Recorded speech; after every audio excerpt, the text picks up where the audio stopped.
Alright, this is, oh, I remember. We're at the house with Nelly. And about our third month away from home, that life began crumbling. Nelly woke up one day with a high fever that refused to break. At first, I thought it was just a cold, that she'd be over it soon enough. Mel, you suck. For real. But as much as I tried to convince myself, oh, she'll be better tomorrow, she just kept getting worse until eventually she couldn't even get out of bed. But I do wonder, it was brought up like if Morgana was offering her blood, like was just offering her blood anyways, why did they force it out of her? Is it because they wanted too much or something? Or I wonder why. She had visibly lost weight, and I had never heard her voice so weak and lethargic before.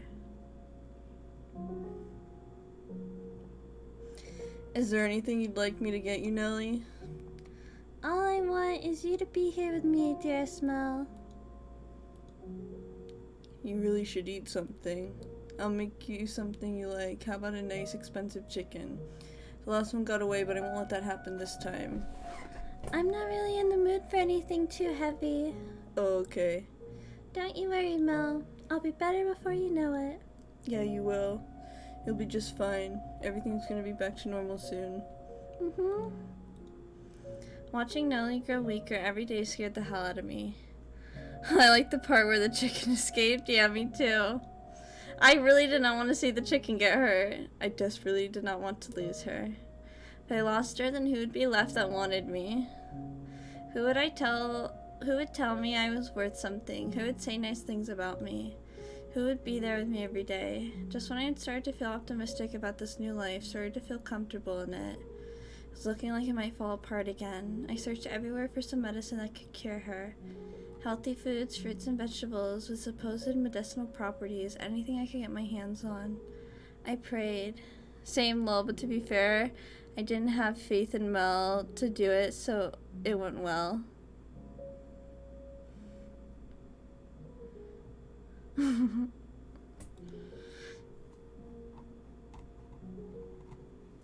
And Nelly, you were overjoyed.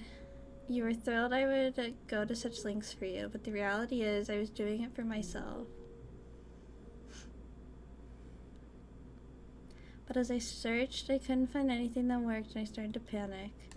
I'd go to bed at night, afraid I'd wake up the next morning and Nelly wouldn't. I was already grasping at straws, and I was ready to try anything that had even the slightest chance of curing her, and then one day I heard whispers.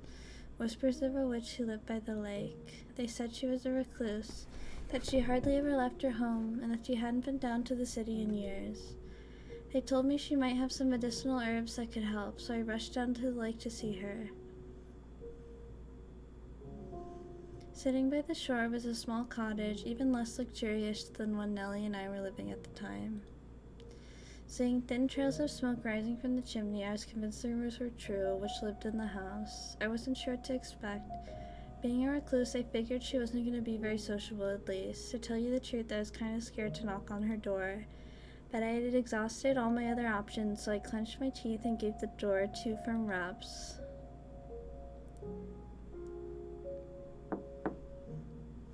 Who's there? The sound of her voice caught me off guard. All I could do was stare at the door with a knot in my throat. Based on the information I had, I assumed I was going to find a wrinkly old woman, but that was the voice of a young girl. Even though she'd only said 2 words, there was something indescribably enchanting about that voice. I could listen to her talk for hours on end in some kind of strange hypnotic trance. It was almost like magic, for lack of a better word. I stood there dumbfounded, like my soul had been sucked from my body. Who's there? She repeated her question, which brought me back to reality. Oop, there goes gravity. Though I still had to fight to maintain my wits enough to respond coherently. My sister has fallen very ill. She desperately needs medicine. I was told that the person who lives here is a skilled herbalist. Could I please get something to treat her? What are her symptoms? She's got extremely high fever that won't come down. She has no appetite, only drinking water, and she can't get out of bed. We're gonna want to lower her fever first. After that, get her on a nutritious diet. I'm gonna give you 2 medications. Give her the first while her fever's high and the second after it's come down. Thank you very much.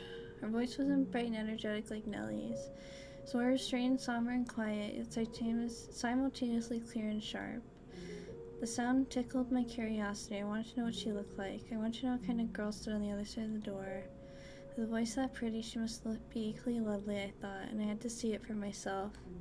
Is it bad that I ship Mel and the other white hair in the first duet first? No, it's not bad. I mean, they went together really well, I understand. Although I still don't know who the white-haired girl was, because apparently it's not Michael. It might have been Morgana. We're not really sure at this point who the white-haired girl really was. Her head peeked out between the crack ever so slightly. Said I'd tell you everything exactly as it happened, so I'm going to be perfectly honest with you. It was unsettling. I was curious too. It was nothing like I had imagined from her voice. Her skin had, I guess, fallen off or something, because you could see the raw, red flesh beneath. To say it was hard to look at would be an understatement. Most of her face was covered by a black cut, so all I could see was her mouth and chin, but even that much was harrowing. But the last thing I wanted to do was look away. For all I knew, that was why she had become a recluse, and I couldn't let myself hurt her, so I suppressed my own disgust and put on my best smile. People often tell me I have a very pleasant, amiable smile, so I figured I could use that to prevent her from picking up on what was actually going through my mind. And when she saw my face, a look of surprise seemed to cross hers. The witch's herbs did indeed seem to help some. Going to visit her was better than talking to the local doctors. Nonetheless, Nellie hadn't been cured. She was only feeling a little bit better. So I kept paying the witch visits, kept purchasing more herbs from her, and every time I went to the cottage and heard her sweet voice, imagining how much sweeter it would sound without a door obstructing it, and even knowing what she looked like didn't stop the curiosity from growing within me. From what I gathered talking to her, there wasn't much of an age difference between us either. She was 16, I was 17. I'm sure you know how it is when you meet someone around your age, you feel a sort of kinship. This girl I had originally believed to be some kind of otherworldly witch was starting to feel like a regular person like me. Through our conversations, I managed to learn her name, as well as the fact that she had come here from a faraway country.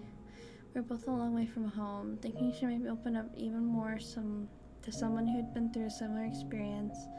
I decided to try inviting her to go on a walk with me. It's not healthy to stay holed up inside all the time. You got a beautiful lake right here. What do you say we take a little walk around the shoreline? To my surprise, she accepted.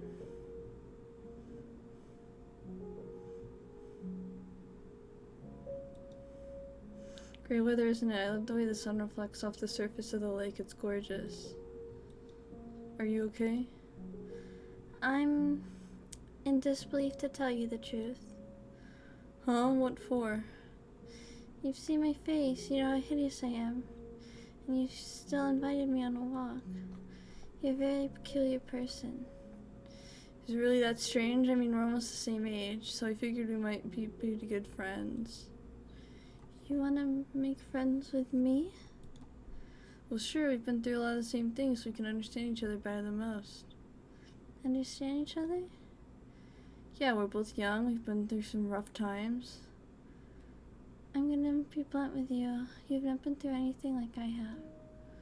What? No? If you had experienced the things I have, you wouldn't be smiling right now. I haven't known you long, but I don't need to know in order to know how unequivocally dissimilar we are. That we are cut from a very different cloth.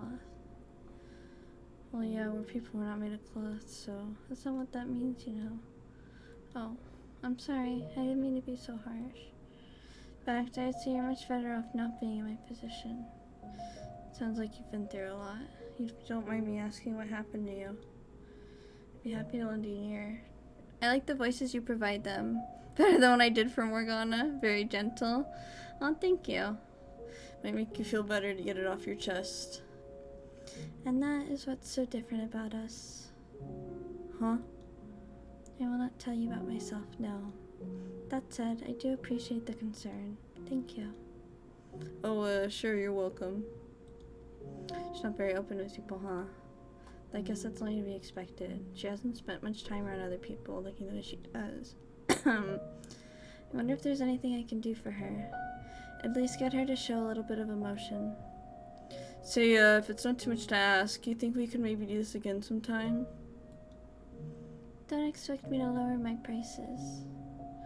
I'm not trying to squeeze a better deal out of you. I just want to get to know you better. Nothing more to it. No ulterior motives, promise. Did you forget I've already said I won't be telling you about myself? Alright, then it doesn't have to be about you. We can talk about anything, whatever you want. Do you have a favorite food? Any hobbies? Nothing in particular. Well, that was a fruitful conversation. Okay. Crap. I have no interest or taste worth mentioning, so if you want to talk, I suppose it leaves you to be the subject. Me? Tell me about yourself. My life's not all that exciting. Anything I had to tell you would probably just bore you. I'm not looking for excitement. Oh, okay. Well, alright then, I guess I can tell you about myself. So I did. Told her about my family. I told her about Nellie, and that was pretty much all I had to talk about. For the most part, she hardly even reacted to anything I said, so it's difficult to tell if she was listening or not. But she would urge me to continue, never go quiet for more than a few moments, so I suppose she was listening. Every time I came to purchase more medicine, we would go on a walk around the lake together. A single loop around the shoreline didn't give us much time to talk, but my attempts to reduce our walking pace or stop to extend our time together were flatly ignored. She refused to go around more than once, claiming it would disturb her daily rhythm. That said, she never refused an invitation either, so I don't think she particularly disliked me, yet anyway. Ooh, a robin. What does a robin have to do with your sister? Nothing, I just saw one over there. If you listen, you can hear it singing. They migrate somewhere warmer when it gets cold. They just fly off someplace more comfortable. If I had wings like a bird, maybe I could be free too. There's not a single creature living in this world that is free. Well, Birds regularly get shot down by hunters or preyed on by larger birds. The idea that they are free is nothing more than man's short-sighted delusion. sorry, I guess. No, I should be apologizing. I wasn't trying to attack you. I simply lack the ability to properly empathize with others. I do not understand people. So please, if I say anything that upsets you or makes you uncomfortable, don't assume that was my intention. Sure. Maybe you're hiding it, or maybe you just don't know it yet, but I think you got more empathy than you're letting... Oh, maybe you're hiding it, or maybe you just don't know it yet, but you got more empathy than you're letting on. Surely you can say nothing affects you at all. You are human. So you don't have to be so closed off. I might not be able to do much for you, but I do want to get to know you better. I want to understand you. So if you ever feel like talking about yourself, just know you got an eager pair of ears here. Okay? If there was someone who could understand me, who could empathize with me, they would not be human. What do you mean? That you would need to be far removed from any idea of humanity to have a chance at understanding me. Regardless, I do appreciate your kind words. Sure. So, out of curiosity, do you have, anyone really important to you in your life? Not at the moment. Does that mean you used to? I'd love to hear about them if you don't mind. They're all long dead. 4 years ago, something unpleasant occurred. As a result of that, I was forced to part ways with the people who taught me that humans have the capability for kindness. Oh, I'm sorry. Well then, if your sister's condition worsens again, come see me. Farewell. Hey, maybe we could walk a little slower next time so you have more time to talk. I want to get to know you better. I'll consider it. Does it really require that much thought? So long. Bye. See you soon. Things continued on like that for a while. Nellie bounced back and forth between getting better and getting worse. Emotionally, I followed not far behind, getting very little in the way of peace of mind. Having to spend so much time worrying over and looking after Nellie was starting to wear me out, even though I knew good and well she had it much worse than me. I wanted to be done with it all. I wanted to be free. I wanted to get her to get better as soon as possible, so I could stop agonizing over her. So at some point I started wishing for a miracle. I didn't care if it came from God, an angel, or something less holy. I just wanted someone to cure Nellie and take the weight off my shoulders. During one of our walks, I let that slip. I'll take anything at this point to make her better. I'll even take a miracle if I can get one. I assumed she would, as she had a tendency to say that people who believed in miracles were delusional. She was, in my mind, very much a realist, which is why her response surprised me so much. Do you sincerely wish for a miracle? What? Do you truly want a miracle, no matter what form it may take? Well, yeah. Tried everything else. God is all I can ask for help for anymore. I know what you're trying to say. There's no such thing as miracles. If there were, Nellie would already be better. Prayed every single night for her recovery. It's all just a delusion, I know. Miracles do exist. What? If you have faith, you sincerely wish for her to be healed, you will be granted a miracle. What are you talking about, Morgana? You said many times that you wish to know more about me. It does seem very different that Mel cared for Nellie more in this store than the first, but to be fair, the situation is different. She's the only family he got. Yeah, it is a lot different. But you start to like Nellie a little bit more in this route, because you realize in the other one, maybe she only loved and went psycho because she literally had no one else and was, only forced to... she was gonna get forced to marry someone she didn't even want to marry in that other route. Yeah, I have. Think you might be different if you're in a different time period? That's a good question. I think I would be different, but I think the core attributes of myself would be the same. It's true, I like Nellie here. She's more modest. Yeah, I definitely like Nellie more here. Well, I'll grant you that wish. What about you? Do you think you'd be different in different time periods? As you listen to my story, you will come to understand why I said you'll never be able to empathize with me. And as you do, I hope will sprout up within you. Here in my lakeside cottage, I'm known as a witch, but I do not used to be called such. I can see it unless there's a huge change that can trigger... Yeah, for sure. Trigger something else, yeah. No, I am the daughter of God.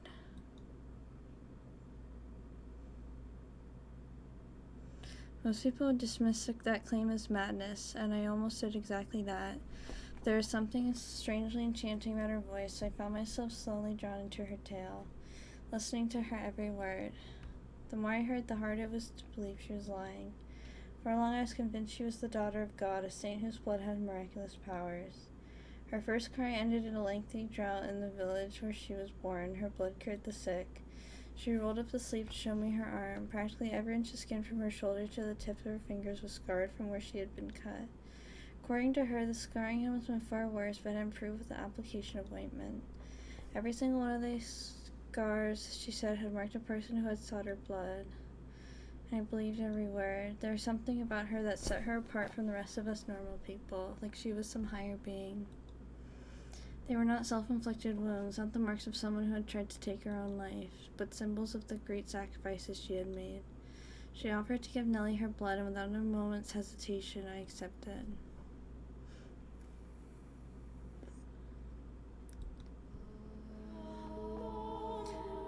Mel? Hey Nellie, I'm back. I brought someone with me, a saint. A saint? Yep, she's here because medicine hasn't been working for you. She can perform miracles, so she's gonna cure you. Miracles? That's right, her blood has miraculous healing powers. Blood? Fear not, my beloved sister. Hear my words and do as I say. You must have faith for the miracles to be performed correctly.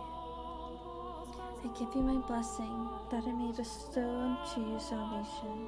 Give you my love, and I give you relief.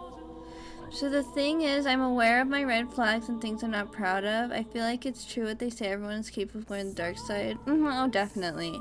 Just depends on the push and conditions, and also I'm sure the social norm must be different. So I hope I'm not born in a toxic environment, but as you said, perhaps couple attribution might remain. Your friends and people around you can flex the traits of a being. Absolutely. Yeah, everything you said is totally true. Yeah, I definitely believe in nurture over nature. I think, you know, the way your childhood shapes you into who you are so much. Yes, that, Hear my words. I hear them. This body was created not in a mortal womb. The flesh is not the flesh of man. This blood is not the blood of man. The water that flows through these holy veins flows from the river of creation. Have mercy on them, O Father. May the infirm comfort in your warmth. May the destitute find reprieve in your generosity.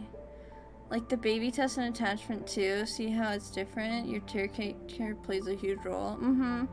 Yeah, the way your parents treat you shapes how, like, so much about you. It's insane. May my flesh bring nourishment and health unto this girl. Bestow upon her your blessing, O Father. Morgana held a pale hand above Nellie's mouth and without hesitation sliced her own wrist. Blood slowly trickled down her middle finger from the cut, dripping into the gap between Nellie's bluish lips. It stood by the entrance by the scene. It was like I was witnessing some kind of ritual. I wasn't sure whether to describe it as secret or profane. Watching the fresh blood trickle from the cut on her wrist made me break out into a sweat, feeling like I was violating a taboo. My knees rattled, I could barely stay on my feet. Needles pricked my hands, thoughts slipped through my fingers before they could fully form. Had I crossed the line that wasn't meant to be crossed? Had I stepped into territory man was never supposed to enter? Time I stopped processing Morgana's prayers as words. It became nothing but a rhythmical sequence of sounds bouncing around in my head. My line of sight grew gradually nearer. What? Are you alright? Ceremony's complete. How's Nellie? She's asleep right now, but she should awaken soon. Oh, good.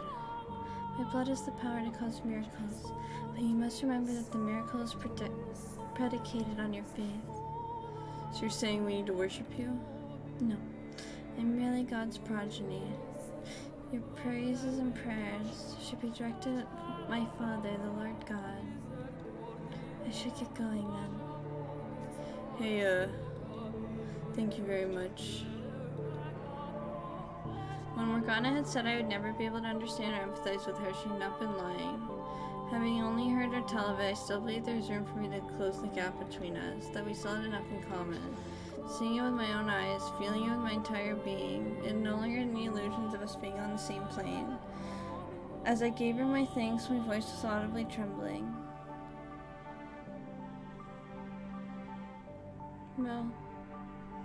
Mel, come on, get up, dearest Mel.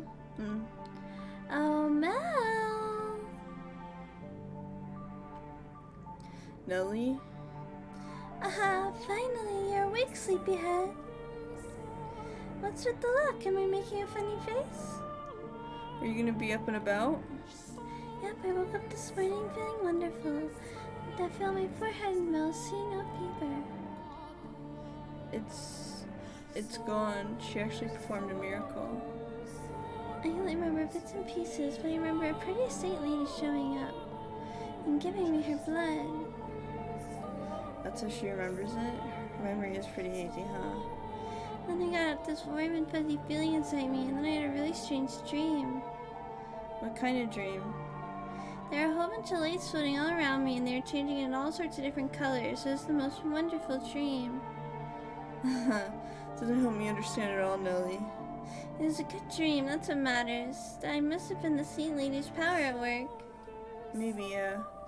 I'm so relieved you're feeling better, Nellie. Sorry for all the trouble I caused you, but now everything can go back to normal. Yep, all back to normal.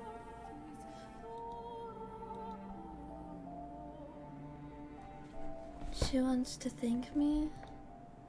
Yeah, Nellie's insisting I let you meet her so she can show her gratitude. So if it's alright, would you mind coming to our supper sometime? That would probably not be wise. Oh, why not? It would hardly be pleasant to eat in the presence of a face as grotesque as mine, and I doubt your sister would react well to the sight of it. I don't think it would cause any problems. Nellie isn't the kind of girl to judge someone by their looks, I don't think. Perhaps not. To her, I'm a saint, not a normal person. In her mind, she thinks I'm beautiful, doesn't she? We must maintain that illusion. It's essential to the miracle that her faith remains unwavering, and on some level that faith depends on her idealized image of me. You think so? Though our time together was brief, I could see it in her.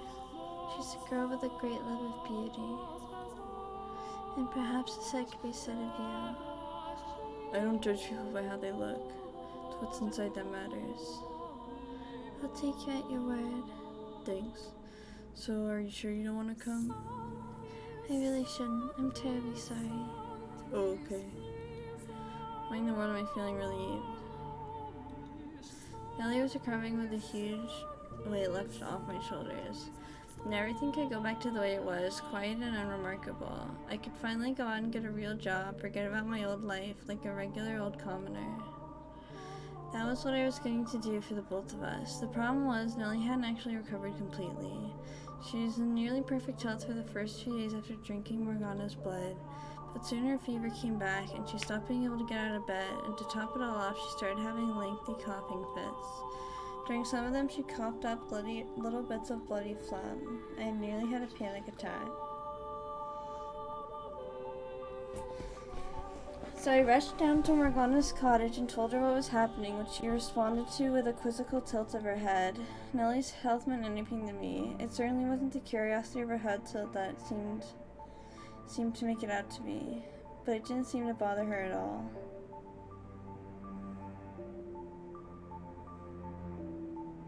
The miracle took place, but it didn't persist. That doesn't make much sense. But it's true, she can't get out of bed, and it's not a problem with her faith. I'm telling her the word of God every night, and she absolutely believes in you, her saint. I'll hear your voice. I will perform another miracle for her.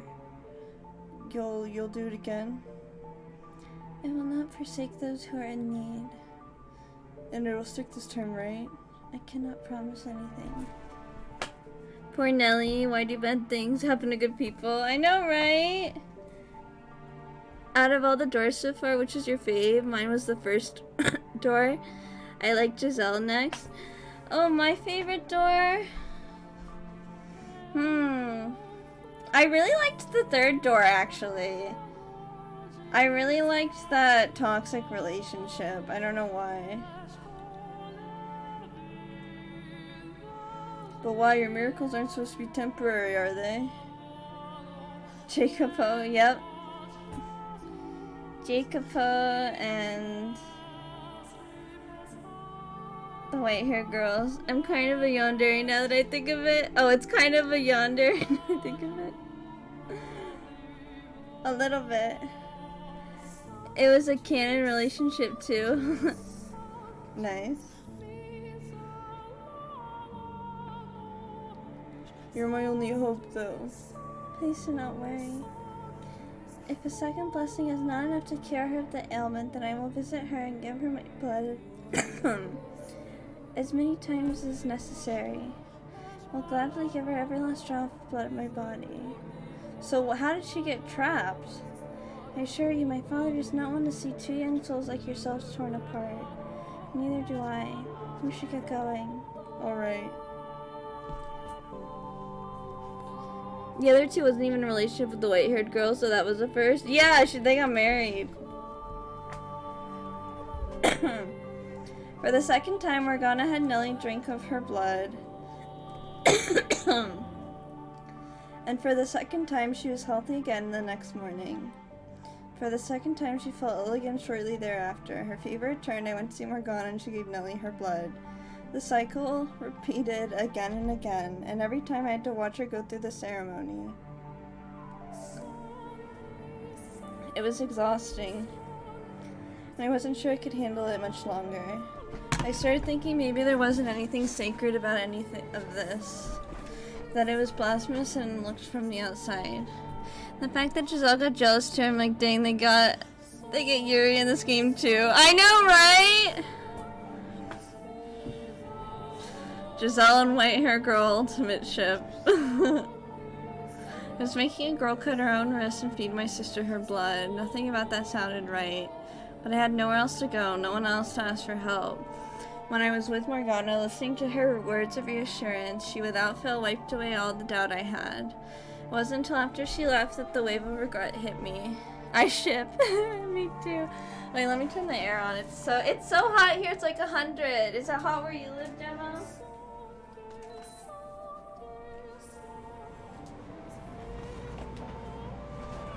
I wasn't sure what was right and wrong anymore. I wasn't sure what to do. Nah, it's cold. Dang. It's so hot here. Every time I went to see Morgana, I got more and more difficult to look her in the eye. Are you EST? No, I'm PST actually. I live in Cali.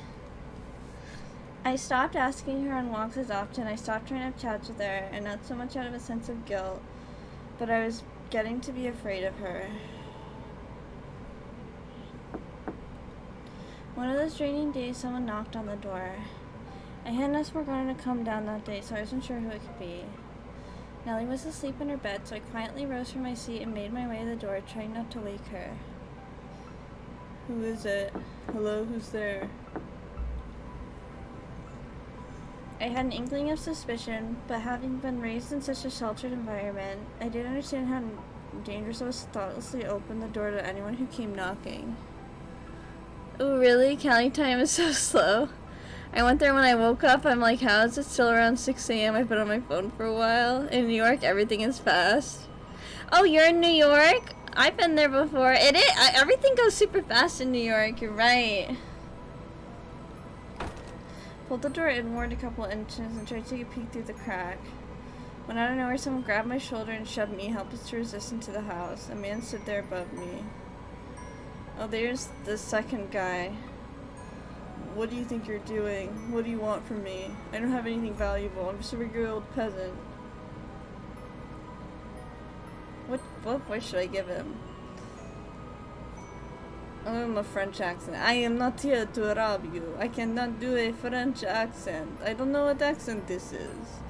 This is like a Russian. This is a Russian accent. I am not here to rob you. Yes, it's crazy. Maybe I should live in Cali to slow down the lifespan towards old age. Oh my god, life hack? What? You're in contact with the witch, are you not? Huh? The girl who lives by the lake calls herself a witch. Witch? I love the accent. Oh, thank you. I don't know of any witch. The only one who lives there is a saint. A saint? I was told she was a witch, but regardless, there's a girl who lives there with miracle blood, no? Looks like I've got the right person. What do you want from me? I want you to help me. Huh? I need you to let the witch out into the open. And why do you need that? Because I need her blood. Need to get my hands on the witch's miracle blood. Then go ask her for it yourself. Why should I have to help you? She won't open the door for me. But I've seen you talking to her. You seem to be quite friendly with the witch. Oh no, he was threatened. I know. Taking little rocks around the lake. How? I need your help. And what are you gonna do once you have her outside? I have orders from the Lord to take her captive. The Lord? Why would he? That is none of your concern. You expect me to buy that? All I need for you is to get the witch out of that house. Why would I? She doesn't trust me. I could always force my way in, but there's a chance something might go wrong. I cannot risk that. If she hears your voice, she'll open the door, yes? If the witch trusts you, unlike me, with your help, there's no risk of anything going wrong. I know I You barge in here, tell me you want to capture, you think I'm just gonna agree to help? Like hell I will. Oh, don't worry, you'll get your share. You need the witch's blood too, right? I don't care about getting a share. You're asking me to deceive her. I don't care what you think she hasn't done anything wrong, so I won't help you capture her. You leave me no choice then. What? Approached the bed where Nellie slept, and drawing his sword and pressing the tip against her throat. It happened so quickly without any warning, my mind couldn't keep up. I stood there, mouth half open like an idiot. If I were courageous, not contagious. If I were courageous, if I were gallant and brave, maybe I could have grabbed and pulled him away from Nellie, but my legs seemed to be severed from my mind. They were frozen to the floor like two useless rocks. You have two options. This was obvious the moment the guy appeared. Shit goes down. Either you say no and protect the witch, get away, or you help me capture her. Get away from her right now. After you choose the witch, I kill the girl. Get away. Make your decision. Get away from her. You have until the count of 10. If you don't choose, I kill the girl. 10, 9, 8, 7, 6, 5. Okay, I'll do it. I'll help you. Get your sword out of her face. Don't kill her. I thought you told them to the last second. Well, what are you waiting for? Let's get going. Get moving. You beautiful little boy.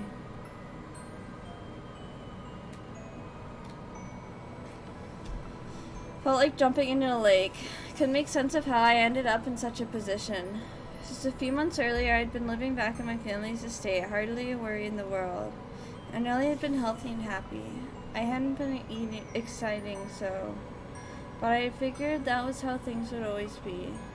That one day I would fall for some normal girl, Nellie would get jealous, and I would have to spend several days or even weeks pacifying her. Oh no, the arm! I know. Not the arm. You fool. Everyone would be happy, life free of troubles, because that was normal and I was normal. So what was I doing in some tiny cottage far from home?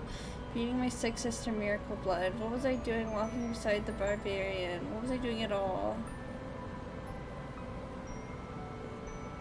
I was conflicted. Part of me hoped we would never arrive at the lake. Part of me wanted to get there as quickly as possible so I could be done with all this. But time plodded on no quicker or slower than normal. And we arrived at Morgana's door in short order, irrespective of my own selfish hopes. The thought of what was going to happen next filled me with a crashing sense of guilt. I may have been afraid of her, but I had no grudge against her. I'm actually quite grateful to her. She was still healing Nellie, even if that ceremony to do so inspired fear within me. She didn't hesitate to cut her own wrist open for Nellie and for me. She didn't even grimace or even frown, though I knew it had to hurt. I knew damn well she wasn't a bad person, and that she hadn't done anything to warrant being taken into custody.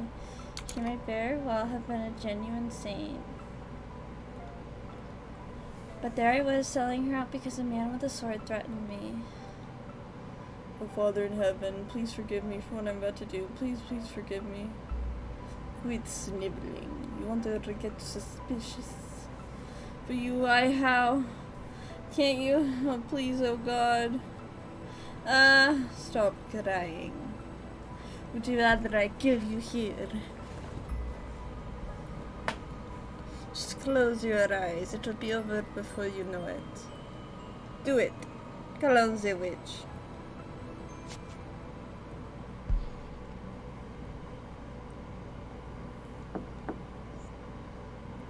Who's there? I hate this guy. I know, right? He sucks. It's me. I'm not here about Nellie today. I'm, sorry for being so distant lately. I want to talk things over. Thought I heard a faint gasp through the door, then she responded. I want to talk to you, too. Why? Why'd you have to want to talk now? She'd always been so curt, so rational, so quick to cut down my fantasies. Never want to get emotional or sentimental. She'd always given off the impression of something being greater than we were humans. Always being so aloof, never giving any indignation that she thought anything of me at all. So why? Why'd you sound like a normal girl now? Why was her voice trembling slightly when she said she wanted to talk? Why now of all times? Ah! Ah! Ah! Get back. No, stay away from me. No. No! Help. Don't kill me. Ah! Take it. What? That your share should last you long enough. Why? Why? Why did you take my arm? What do you mean by share? Why? Why? Ah!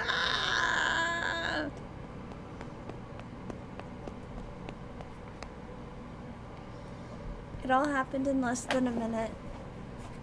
I told her I wanted to talk, she opened the door, and then I heard the sound like the wind whipping past my ear. The next thing I knew, her cottage was covered in blood. Never once did I expect anything to happen how it did. When he said he wanted to capture her, I took to mean exactly that. I hadn't thought he would turn brutal, that he would do something so horrific.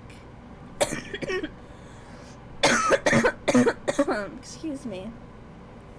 After the man cut her arm off, Morgana tumbled to the floor, floundered about as he watched, blood trickling down the curved blade in his hand. Her screams were indistinguishable from those of a normal person. Her arm. Kneeling in the grass at the lakeshore, I vomited and vomited and vomited. The things I had seen in the cabin were far too much for me to handle.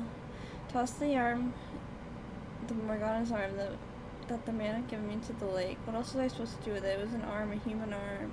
You have to be insane to go around carrying someone's severed arm. I tried to convince myself it was all a dream, some terrible nightmare, but I could still feel the warmth of her skin fresh on my hands, the warmth of her body, of her blood on my fingers, dragging me back to reality.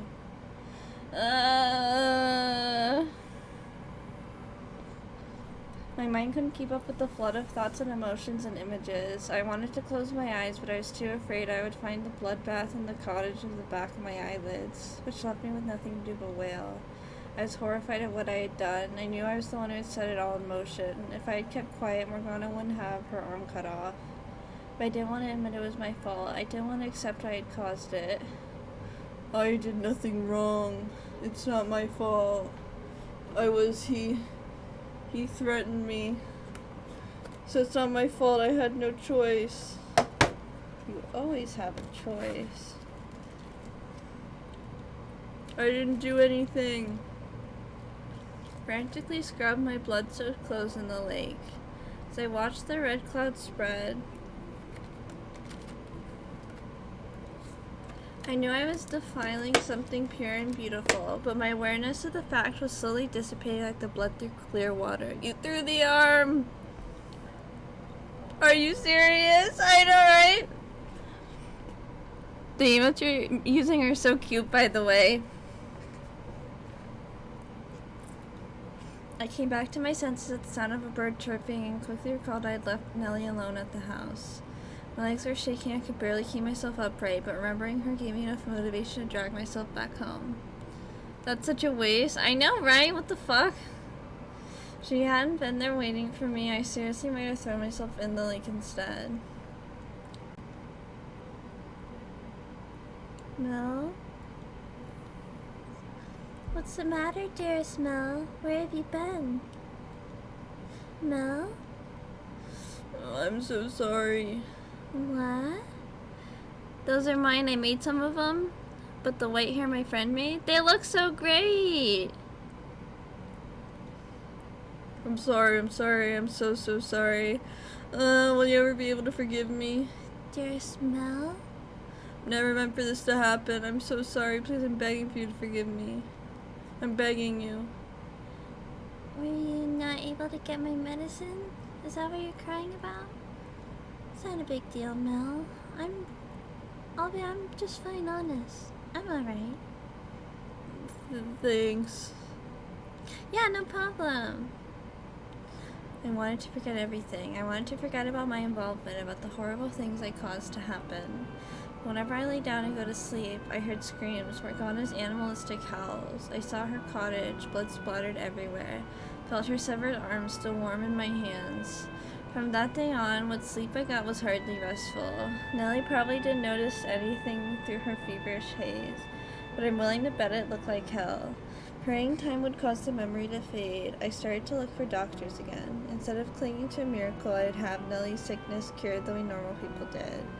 At some point, though, all the money I'd been given started running low. I thought about it for 2 seconds. I would have seen it coming. I hadn't exactly been frugal in my attempts to find a cure for Nellie, nor had I been especially concerned about money before she fell ill.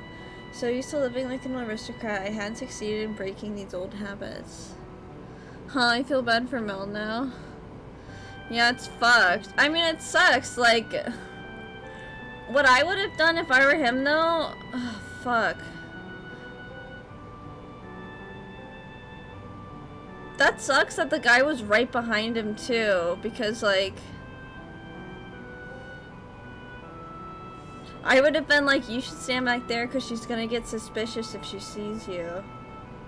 And then I'd be like, there's a dude who's gonna try and kill you and Nellie, what am I gonna do? Like, it's like someone holding a gun. Yeah, exactly. And it's like, what the fuck are you supposed to do? I was so used to living like an aristocrat, and I already read this, which left me with the only thing I could do for Nellie, be with her day in and day out. Every day that passed, I lost a little more hope.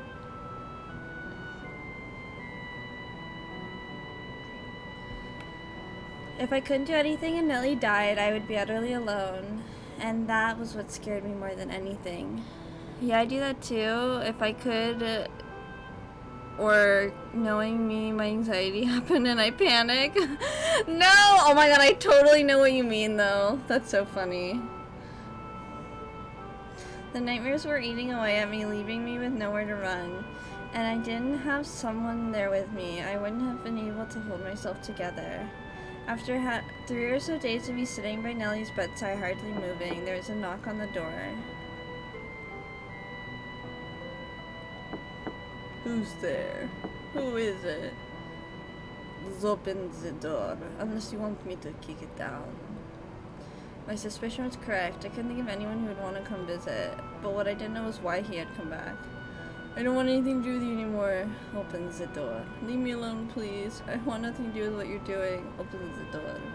No, I'm not letting you in for any reason. Okay, then I'll break it down. Don't. Your sister's inside sleeping. If you don't need you waking her up, then open it. What do you need? I did everything you asked me to do already. What happened to the witch's arm?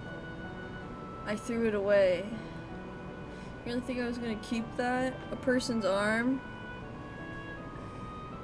Like one time, the house next to you's... Like, wait, sorry. My brain just exploded randomly. Let me reread this. Like one time the house next to you's was on fire, so my mom shout to get out and call the cops. You know what I did? I ran in a circle, panicked, till my mom was like, what are you doing? Get out. Sorry. No, you don't need to be sorry. That was my own brain. I was just kind of like, wait. What's happening? Oh my god. That's so scary though. Just run around in a circle panicking. Oh my god. Mel, what's going on? Do we have a visitor? Nellie. I should get them something to drink. Don't worry about it, Nellie. You'll get some sleep, alright? Can we go outside? I'd really rather not talk in here. Fine by me. I suck at pressure. It's okay. Don't worry about it. So that's your sister. Explain why you look so much alike. That's none of your damn business. You want the miracle blood to cure your sick sister, do you not? You're telling me you threw the arm away? Are you interested in getting more blood? What? We're taking the witch's blood, turning it into a medicine, and selling it to the church. Selling it? You're doing business in a house of worship? No, I suppose we're technically giving it away, but we're asking for tithes, so it's really the same thing. This is so funny because this is the biggest read on churches. And it's so unintentional. I called it Mel is a redneck. JK accent on point. Yeah, for real. That is so funny. Yeah, how churches beg for tithes and stuff. That's so funny. I'm not from this land, so to me it looks no different than a business. But the people here, they see it as charity. Bro, this is ironic as fuck. I know, right? The Lord says if you assist us, He'll provide you with the medicine we're making. The Lord? Why would the Lord be? Hell if I know. Because it seems like good money. So will you help us? You're gonna make me get my hands dirty for you again? I can't. Not again. Alright, I forgot to mention one detail. You don't have a choice this time. Huh? You know much about the miracle bloods, which means we can't let you go unattended. If you say no, I have permission from the Lord to kill you on this spot.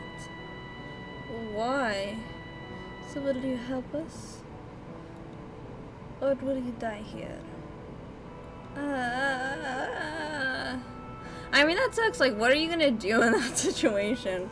I would say yes in the moment and find a way to help Morgana later. What was the right thing for me to do then? Should I have fought back and died? Should I have tried to run? Should I have taken my own life? I'm sure you've heard enough to know by now. I'm a weakling, a pushover. I didn't have the spine to do anything but agree to meet with the Lord. Same. Yeah, I tried to regroup with Morgana later and to try and do something. This sucks, and the kid is super sheltered too. Yeah, he is. He's like a high and mighty aristocrat bitch. I wanted so badly to get rid of the key. But with that man's shadow constantly hanging over me, I couldn't bring myself to do it. Not when I could be the next one and to end up losing a limb or two. There was no way I could have disobeyed them.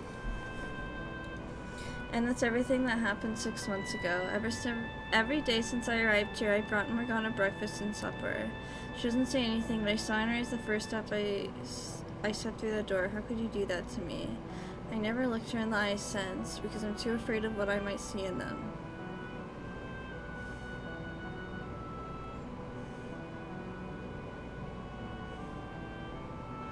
And that is how I ended up here. So he was threatened. He didn't actually want to cause Morgana harm. Doesn't excuse what he's done, though. See, what did I tell you? I'm not at all the brother you thought I was. Mock me, ridicule me, call me worthless, coward, a terrible person. Go on, what are you waiting for? But you were threatened, Mel. He said he would hurt me, hurt you. It's the only reason you went along with him. You didn't do anything wrong, dearest Mel. The other man's the bad guy, not you. You did the best you could. You didn't have a choice. The terrible man forced you to do everything. Nelly. You didn't do anything wrong, dearest Mel. This sucks. I mean, technically. No, I didn't. I didn't do anything wrong. I had no other choice. That's not true. All you're doing is closing your eyes. Well, you mustn't coddle yourself. What was I supposed to do then? Don't be mean to my Mel. Did you really do the best you could? Did you even try once to do something about the situation, as hopeless as it may have seemed?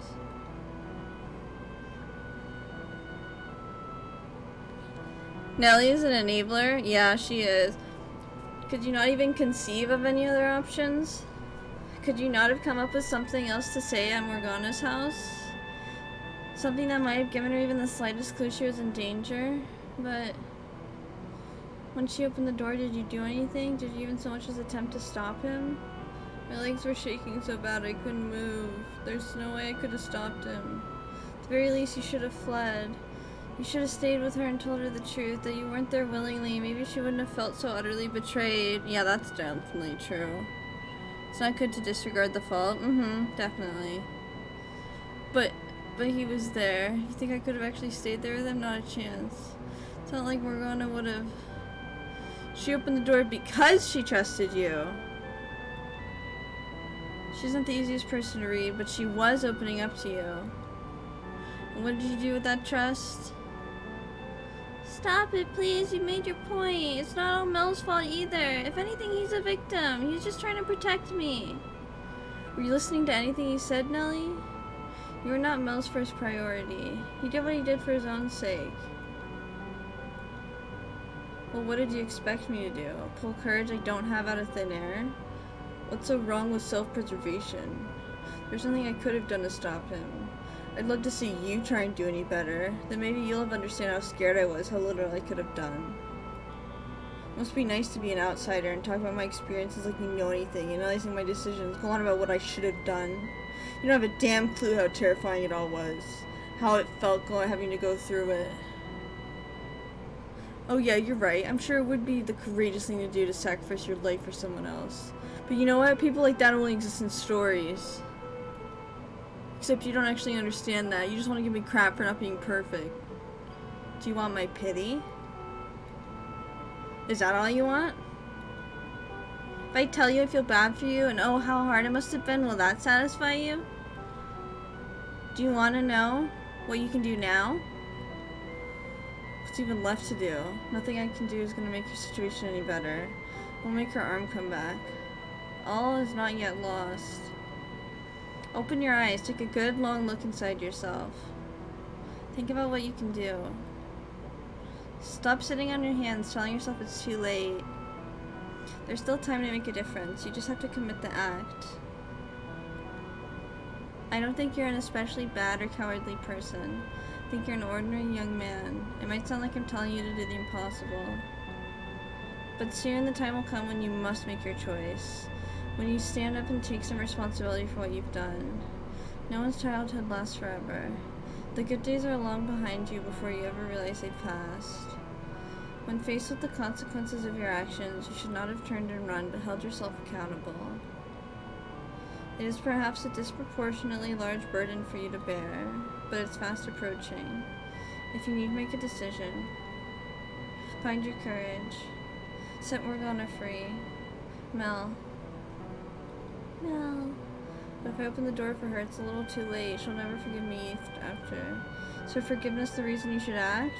No, it's penance for what you've done to her. Atonement for your sins. Whether she forgives you or not is beside the point. The question on the table right now is whether you're going to do the right thing. And what about her blood? Without Saint's blood, Nellie won't. You don't have to worry about me, dearest Mel. My life isn't so important that I want to take someone else's away to keep it. I'll think about what I can do to help too. It's partially my fault after all. So please, Mel, set the scene test free. Your quiet life is built on the foundation of lies, and I know that by now. You realize there's no real value in life like that. You wanted to do something about this. You sought salvation. Salvation. Who would give it to me? I already told you I would. But why? Because I promised you. And you expect me to believe that? Yeah. If you choose to sit here and wallow in your regret, there's no going back. Now is your only chance to make a change.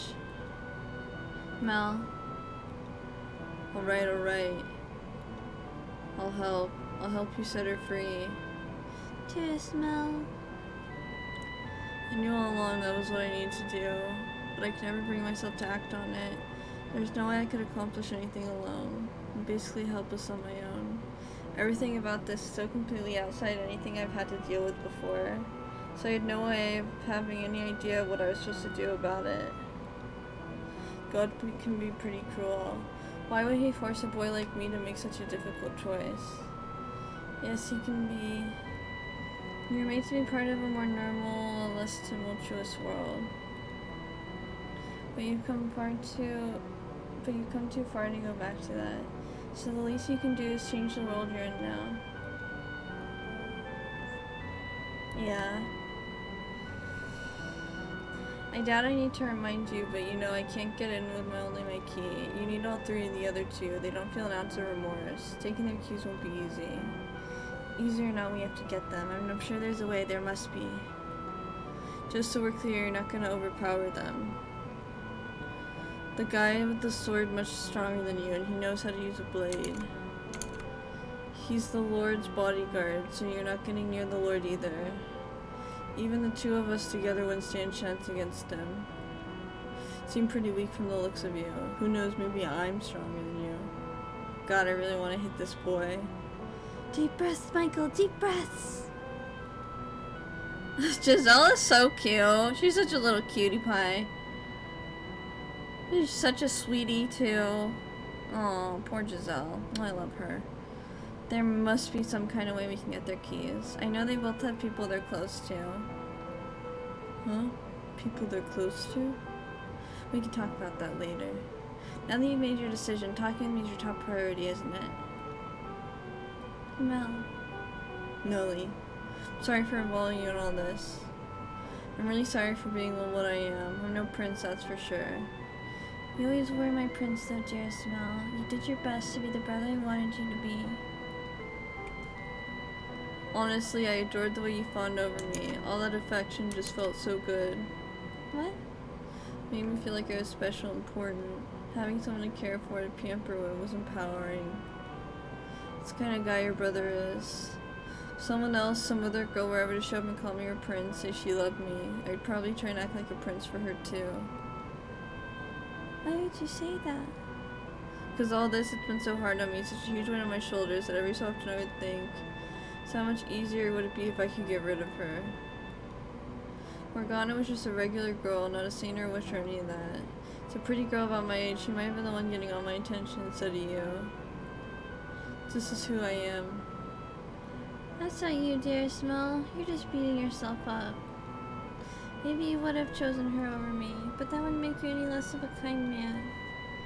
How can you say that after everything I just told you? Because, Mel, Tell me how despicable I am, Nelly. I'm not the brother you once adored anymore, am I? You're not what I thought you were, but you're still my one and only brother. That will never change no matter what kind of person you become. It was wrong of me to try and make you into my prince, Mel. I should have done my job as your one and only sister in the whole wide world and been there to help you as much as you helped me. I kept pushing my fairy tale fantasies onto you, and you did your best to live up to them, and I ended up forcing you to pretend to be someone you're not. That's not true, Nelly. I enjoy feeling idolized. But you knew it couldn't last forever, didn't you? I should have been beside you, not looking up at you. I let you coddle me. I let myself indulge in your love.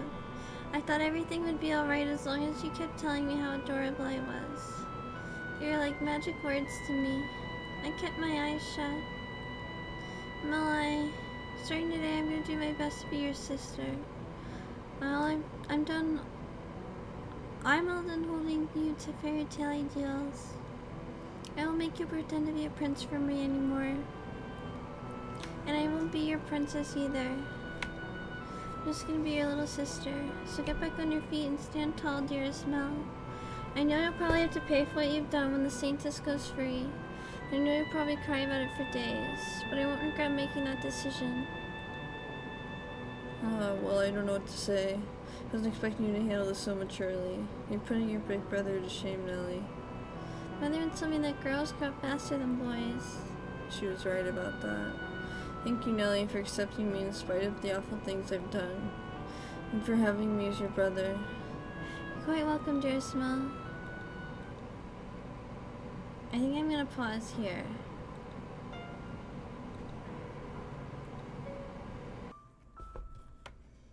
This is such a good picture.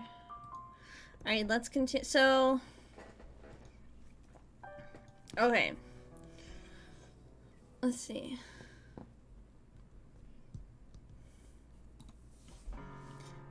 I love this song so much.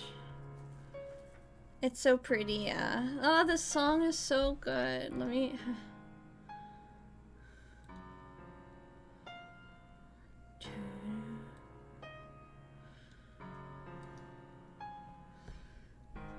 Well, looks like that's...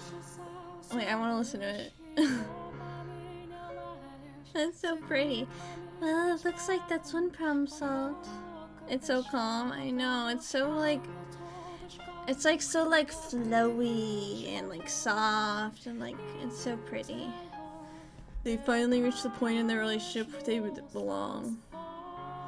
If she could have come to terms with herself sooner, come to an understanding with him, then maybe she could have reeled in her ideals before she lost control of them. No! Yeah, maybe. This is Nellie, and the other Nellie seem to be of the same essence. They both have a somewhat excessive love for their brothers. And that love expressed itself by transforming him into a prince. She could have done the same thing as she did back... Wait. She could have done the same thing then as she did here.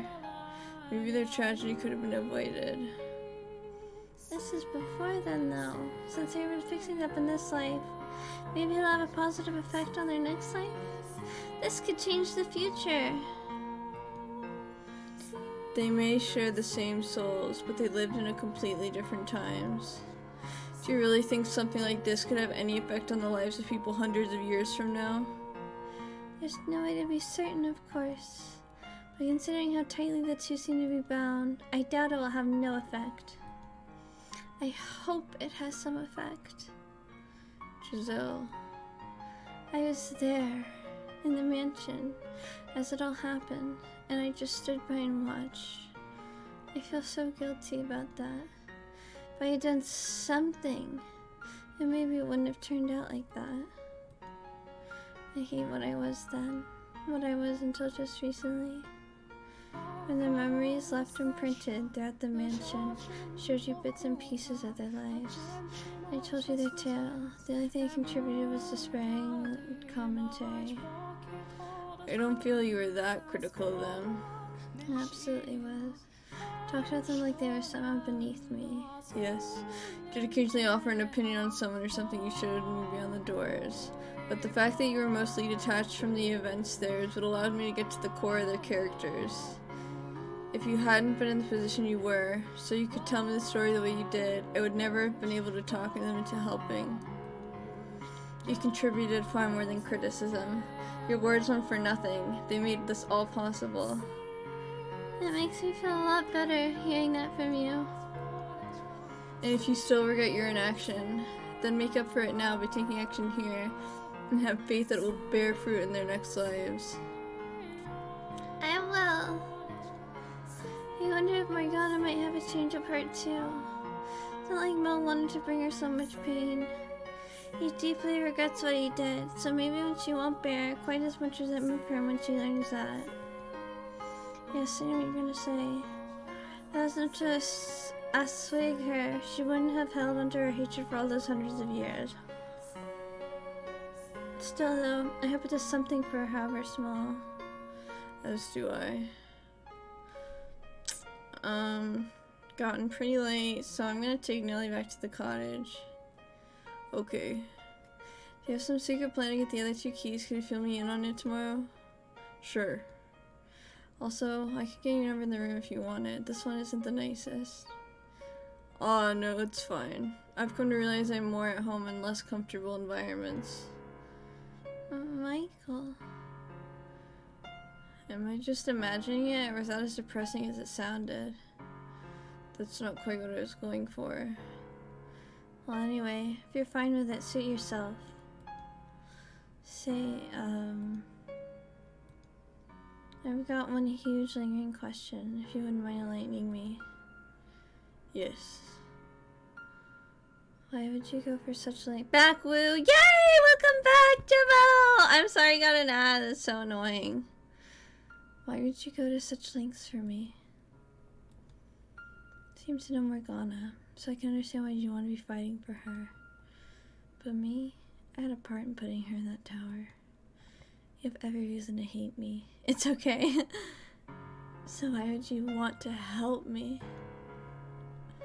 This was all it took for me to hate someone. I would curse every last man and woman in the world. I bear no animosity for you, and even if I did, you've committed to take action.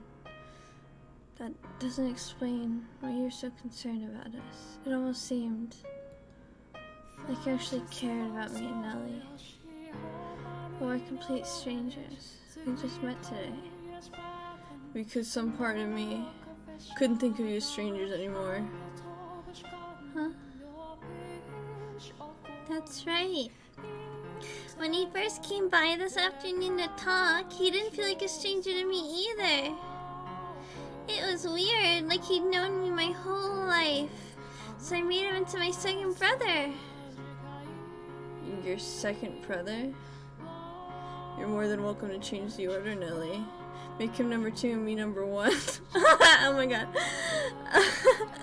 Oh my god, Michael! He's finally getting spunky! I wish I could join in and be the big sister number 1. I'll have to think about it. I love Michael so much, he's sassy, yeah. After all, you might be number 1 material. Whoa! Why is it even up for consideration? I'm just kidding, dearest Mel. Oh. I'm still kind of confused. But anyway, I'm glad someone like you showed up. I've actually been praying every night for God to send someone who can get me out of this. Really am useless all on my own. Constantly looking for someone to help me, unable to do anything by myself. And trust me, I realize how pathetic that is. Now you must have had a pretty good life to be able to be so proactive in the face of adversity. I bet you had everyone's respect, helped people in need, had plenty of friends who held your back. They weren't tossed out by your family like I was. You must have been incredibly blessed. I'm jealous, really.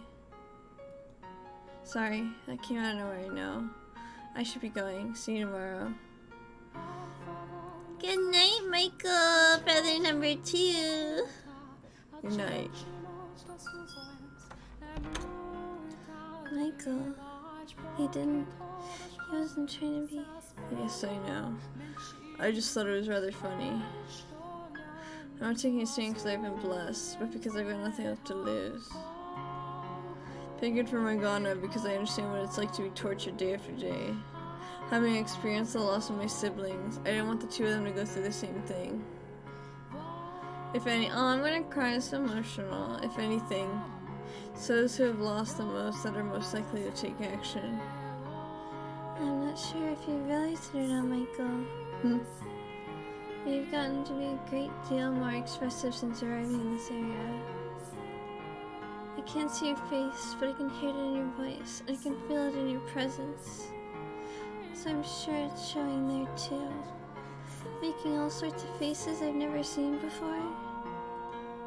Some of the things you've lost seem to be getting back, so you can't say you've got nothing left to lose anymore. Promise me you'll let me see all these new faces for myself someday. I will. I promise. If we can manage to destroy the mansion, that should release you from its darkness and allow us to see each other once again. I trust you. I have faith we can do this. Wait, but with the mansion's destruction, their souls should be returned to their rightful places. Turn me erased from existence. Giselle. What? I just thought I sensed you grimacing. Wow, you felt that? What's the matter? I'm sorry. I didn't want to bring down the mood. I just saw... I know this is asking for the moon, but... I was just thinking it'd be nice if you had a life you could go back to. If I did. I'm gonna cry. Yeah, I mean... Here you are, expressive as you've ever been, walking around the outside, being around other people, talking to them, after all that time in the mansion. That life of your own to go back to. I'm sorry. After sitting behind your door, learning how cruel and inhumane life was to you, I feel like the world could stand to do something good to make up for it. It's done all the good it needs to. If something who cares enough, I have someone who cares enough to limit my fate. What more could I ask for? Michael. Thank you, Giselle. You're not the only one who's asking for them either. I wish I could have a life with you as the person I am now. For that, knowing I have no future feels worse than ever before. Alrighty, that's enough moping around for one night. We should start planning for tomorrow. Things are definitely looking up. It only took one day to get Mel on our side, so let's keep it up and win over the other two. I'd certainly like to, yes. Where'd all that confidence go? The other two won't be nearly as easy to convince as Mel. I'm not even sure we'll be able to talk to them into helping. We do have a pretty idea of who the swordsman is, though. Is in this for it, though, the nun. Maybe we can get him through her like we did Nell and Millie. I said Nell and Melly. Nellie and Mel. Maybe. Alright, then we'll start by approaching her tomorrow. Not like a plan. The Lord, though, I'm not so sure about. I'm assuming he's from behind the third door. But we didn't run into anyone who's close with today. As in Morgana's telling the events of the Harvest Festival, she only mentioned 5 people. I see. The Lord, the swordsman, Melly, Nellie, and the nun. It's one person unaccounted for. We haven't run into them yet, that's all. He's a man from the third door, I can't imagine. She won't be here too. Losing their confidence now. In any event, tomorrow we will talk to the nun. I do the same mistake, I mix their names. Yeah, their names are so close. You got me. You don't have anything to worry about. Or, all things considered, you might not even need me? I wouldn't say that. You handled Mel pretty amazingly, though. I'm not gonna lie, my heart was pounding the whole time. I was afraid you were gonna slip and say something boneheaded. But you managed to keep it together, and you'd have to come to the rescue. Oh, well. I can make a book of quotes out of your performance today.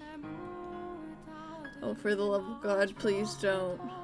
So I'm not concerned at all. Say whatever you think is the right thing to say. I'm more than happy to sit back and watch.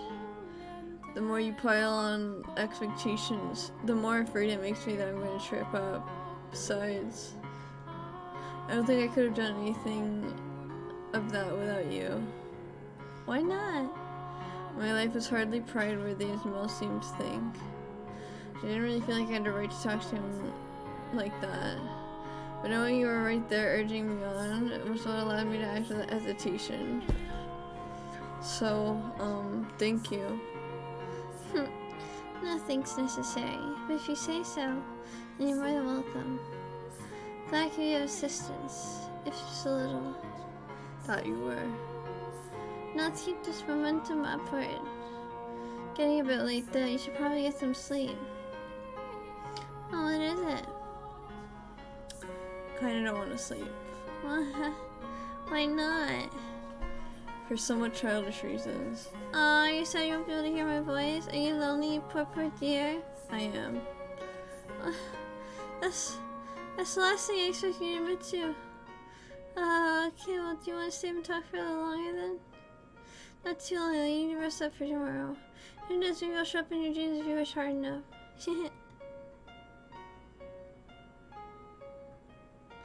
I thought I'm even able to talk to Giselle right now is a miracle and a blessing. So it is a race for me to yearn for more, knowing I've already been granted such a great bounty. I want to see her face as much as she wants to see mine. I want a good long look at those and the many expressions up close. I want more than her voice. I want her whole body. I want to feel her warmth. In this era, I have all 5 of my senses in full working order, as I did when I was alive. Finish the angle version and send in DMs. Ooh, should we chat? Okay, let me go. Let me go see.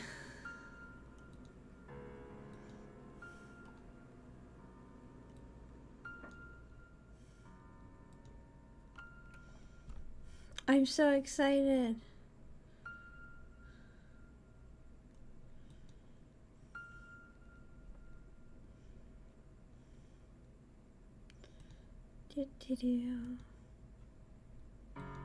Giselle, though she doesn't. She remains dead. As likely as she may be now, that's one thing she did not get back. She really wish she could have been here too. She would have certainly found more joy in her new life than me. Certainly belongs under the sun far more than I do. But she, rather than me, was the one left behind in the realm of darkness. A fact that frustrates me immensely. In life, I would have considered her remark about seeing her in my dreams silly and saturating. But now, I very much hope it happens. I thought it'd be fitting since the game talks about angels a lot. Yeah, of course. 3 days until her death. 2 days until her death. Oh. Oh yeah, let me see if it's downloaded yet. Okay, it is.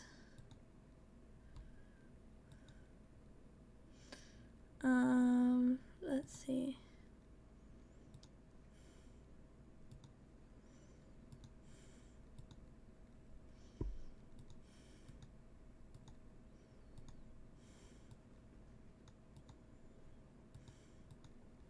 Yay, it's so cute, oh my gosh. I love it so much. Oh my god, look at my wings, guys. Boop, boop, ba-doo. Oh, my halo's, oh, I didn't even, the halo's like the same color as the background. I didn't realize. Let's see. I might finish the rest tomorrow or today if lucky. I have to get work early, so can't see streaming work on him. Cute, she's an angel. Yay! It's so cute. Okay, let's try the let me full screen it. The emotions. Rah, rah, rah, rah, rah, rah, rah, rah, rah. Yay, happy. Mad. I'm really mad. No, I'm not. This is normal. This is happy. We'll do happy. Wait, this is a sad game, so we'll do. Should we do the sad face? Or should we do neutral? We'll do neutral. She's angry. Okay, we'll do neutral. I love this model so much, though. Thank you so much. Again, shout out to Gemma Fantasia. She is so lovely. She made this model for me. It's so beautiful. And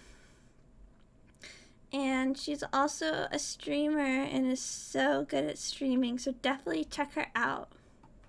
Okay, back to the game. I just set them on hold for models so it's easier to combine. Oh yeah, I always forget. Wake up, come on. Wake up, please. Come on, up with you.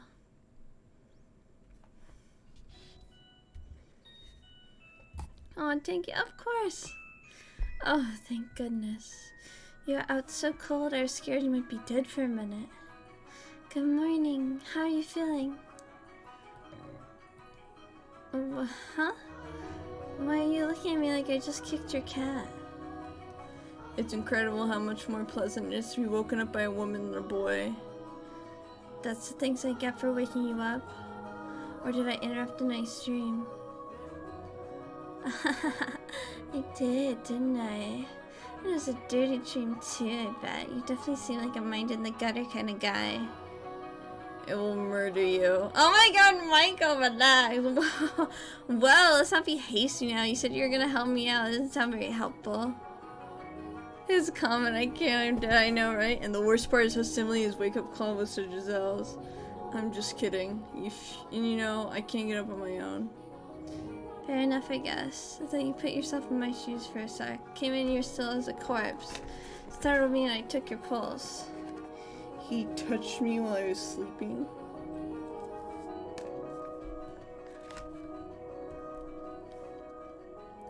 It was faint, but I was there. That's wonderful news.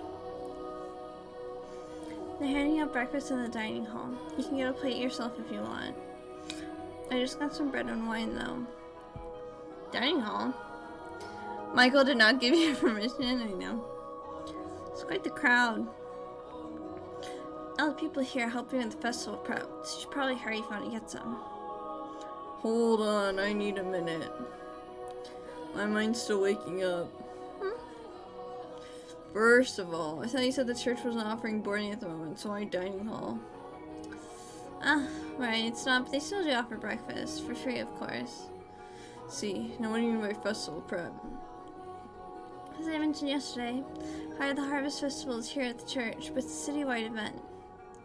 There are all sorts of supplies that need to be purchased, decorations made up and put up, that sort of thing, so we have volunteers from the city here to help. I see. I believe today they're supposed to be putting up decorations outside the chapel, so the courtyard should be a bustle. Courtyard? Ah yes, less court, more yard. Passed through it on our way here yesterday. Alright, I think I know what you're referring to. I don't know what the fuck we're talking about. As long as I'm here, I don't have much choice but to help with prep. I'd honestly rather set Morgana free right now. The other two are bound to find out if either of us do anything too conspicuous. So for now I should stick to my routine, at least we both can see me. That'd be the smart thing to do. Yeah. Hey, let me know what you're planning on doing anything. If there's anything you can do to help, I will. Oh my god, my brain just accidentally morphed Angels of Deathline and Fata Morgana, and I was like, oh my god, they don't have their parents because Nellie killed them and sewed them together. But I was like, wait, that wasn't Nellie, that was Rachel. Oops, I didn't mean to do that. I'll let you know. Okay. Well, I should get going. See you later, I guess. Mel, do you know where I could find the nun? Her? She should be in the dining hall. Thank you. Are the other two men? The Lord and his bodyguards? They're only around early mornings and nights, so I doubt either of them are here right now. Wiley then. That's when we go up into the tower. So even if it were on the property, you wouldn't be able to just walk up and talk to them. Especially not the Lord. Also, I don't keep track of where they go and what they do, so sorry. I don't really want to know what they're up to, so I've kept my distance. Understandable. Thank you anyway. See you later. So holding it together fairly well, all things considered. Finally resolving to do something about Morgana took a bit of weight off his shoulders, I guess. Oh, Giselle. Good morning, Michael. Good morning. So it's soon to be feeling relieved, I think. There's still a bit of work to be done before Mel can face Morgana. First step is still a big one, though, at least for him.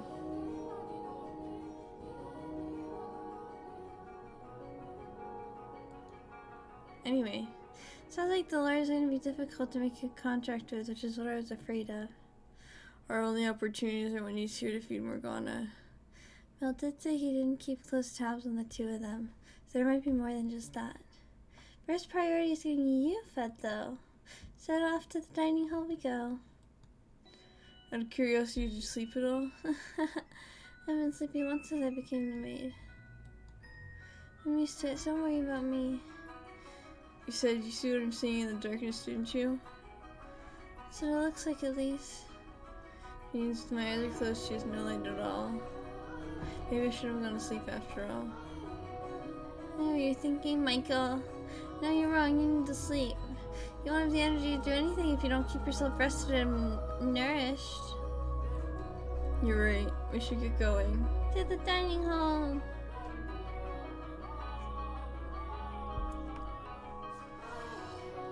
Make my way through the halls to a room with a fireplace. In the middle, the area I used as a living room, and the area was currently serving as a dining hall. Sitting in the corner of the room with a long dress lined with bread and wine, standing at the table and handing out food to the other longtime people is the nun. This being a church, no one is speaking especially loudly, but when it's still an indistinct buzz hanging in the air of dozens of people whisper back and forth, the majority of people in the room look poor, like they generally need the assistance, but there are a handful of those who look more than well off. That's a lot of people that I was expecting.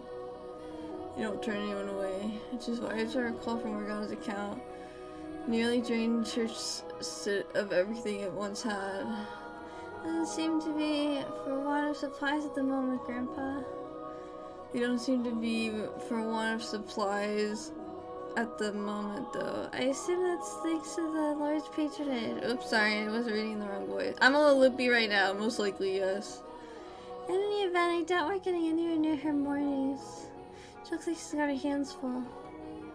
Doesn't change the fact that we gotta speak with her. I'm gonna try and squeeze past the crowd. Michael, wait a sec. Hey now, no cutting the line, young man. We've been waiting since dawn. Please let me through. I have business with the nun. I ain't letting you through just because you told me to. This is important. No matter how important it ain't none of our business. Our lives depend on this food. So get your tail to the back of the line. Here we go. What seems to be the trouble? Can I ask for a moment of your time? I need to speak with you. Oh, well, as you can see, I'm a bit occupied. It won't take much of your time, I promise. But it's very important you give it a rest already, young man. Can't you see she ain't interested? Give me a hand getting this guy out of here, fellas. Just don't get rough, okay? Of course, our saintress. Pick it up, young man. You need to take some time outside to cool off. Stop. Watch the hair. Whoa. That went extraordinarily well. You know, Michael, sometimes I can't decide whether you're calculated or reckless. I realized that I never got that bread. Try and wait to talk to the nun when she's not so busy. It's just to have some free time during the day. You're right. What do you say you take a look around the mansion while we're waiting? Who knows, maybe we'll run into someone else. Alright. Don't let go of you. As Mel had said it would be, the mansion was packed compared to yesterday. Most everyone I saw appeared to me and excited for the upcoming Harvest Festival. A number of them even greeted me as we passed in the halls. They were so nonchalant about it, I wasn't quite sure how to react. I was amazed that anyone, let alone multiple people, would treat me normally, considering how far from normal I looked. There were a few surprises, of course, but no one called me a demon or an angel based solely on my appearance. Perhaps they were just used to seeing people of all different colors around the city, so they had an easier time accepting the way I looked. No matter what the reason, though, it was quite nice being normal. After meandering through the mansion for a while, making my way to the chapel, despite knowing I have no way to the tower, part of me still wants to be near it. So I head around to the back side of the podium, and a stainless window towers over me. Same such I remember. I always love this window. Makes me feel like I've got God and angel watching over me. Had I been giving a different name, maybe I would have felt the same. That said, I don't dislike it as much as I used to. I'm glad to hear it. He said I'm becoming... Am I late? Hi, Anya. No, you're not too well. We streamed some Fate. We failed to stream Harvest Moon, so now we're doing Fate right now. But I have a new angel model, isn't it cute? Off to the side, at the very back of the room, the door leading to the observation tower. Chain shot, that's no surprise. The lock is the same one as I saw back in the mansion, but the chains are just regular chains. They're not growing with that awful black light, they're simply dull and gray. Only if I hadn't asked, maybe we could have chopped the door right down. I don't think that's a possibility, though. If it were, wood maybe, but this is metal, and it's not really heavy at that. You know, hidden enough, anything will break eventually. We can change ourselves long before we made it through this door. What are you doing there?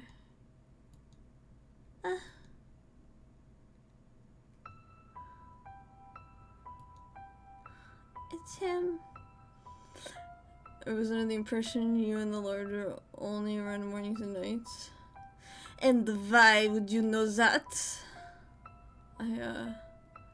Oops. Yukimasa is here. Who are you? It's getting suspicious, Michael. I'll take care of it. I'm a friend of Mel's. A friend of his? Does that surprise you? Never once have I seen a friend of his before. He has plenty of able friends, I'm sure. No one has an opportunity to pay him a visit, and that's all.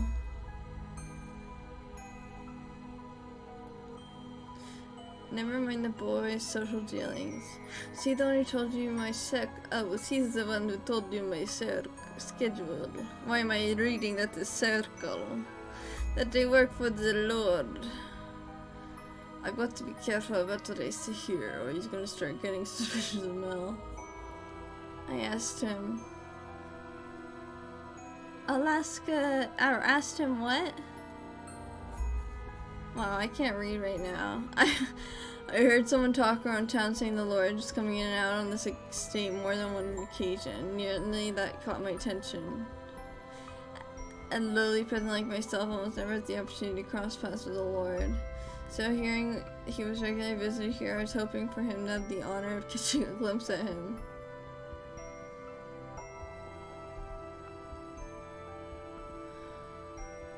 When I asked Mel about the Lord, he mentioned he had a bodyguard, which got me wondering what kind of person would scam someone so disgusting and trust his entire life.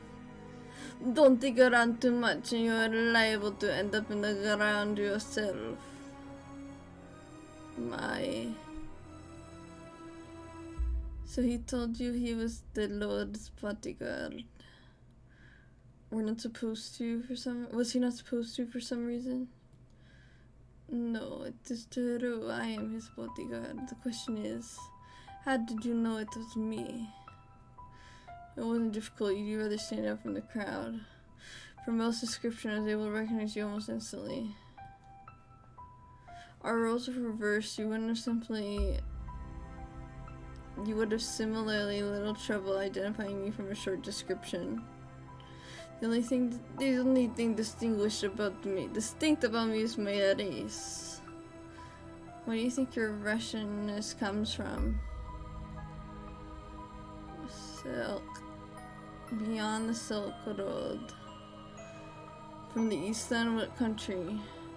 Is that any of your concern? No, I'm just curious.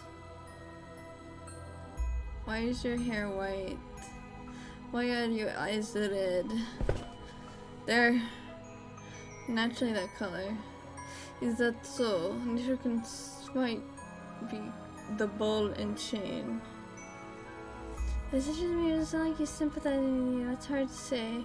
I'm still having trouble reading him. Either way, it sounds like he brought your explanation. So it does, which is a relief. Now, what business do you have with this door? The door was not my objective. I came to look at the stained glass window. I came to sit down with Candy. And I came to look at the stained glass window.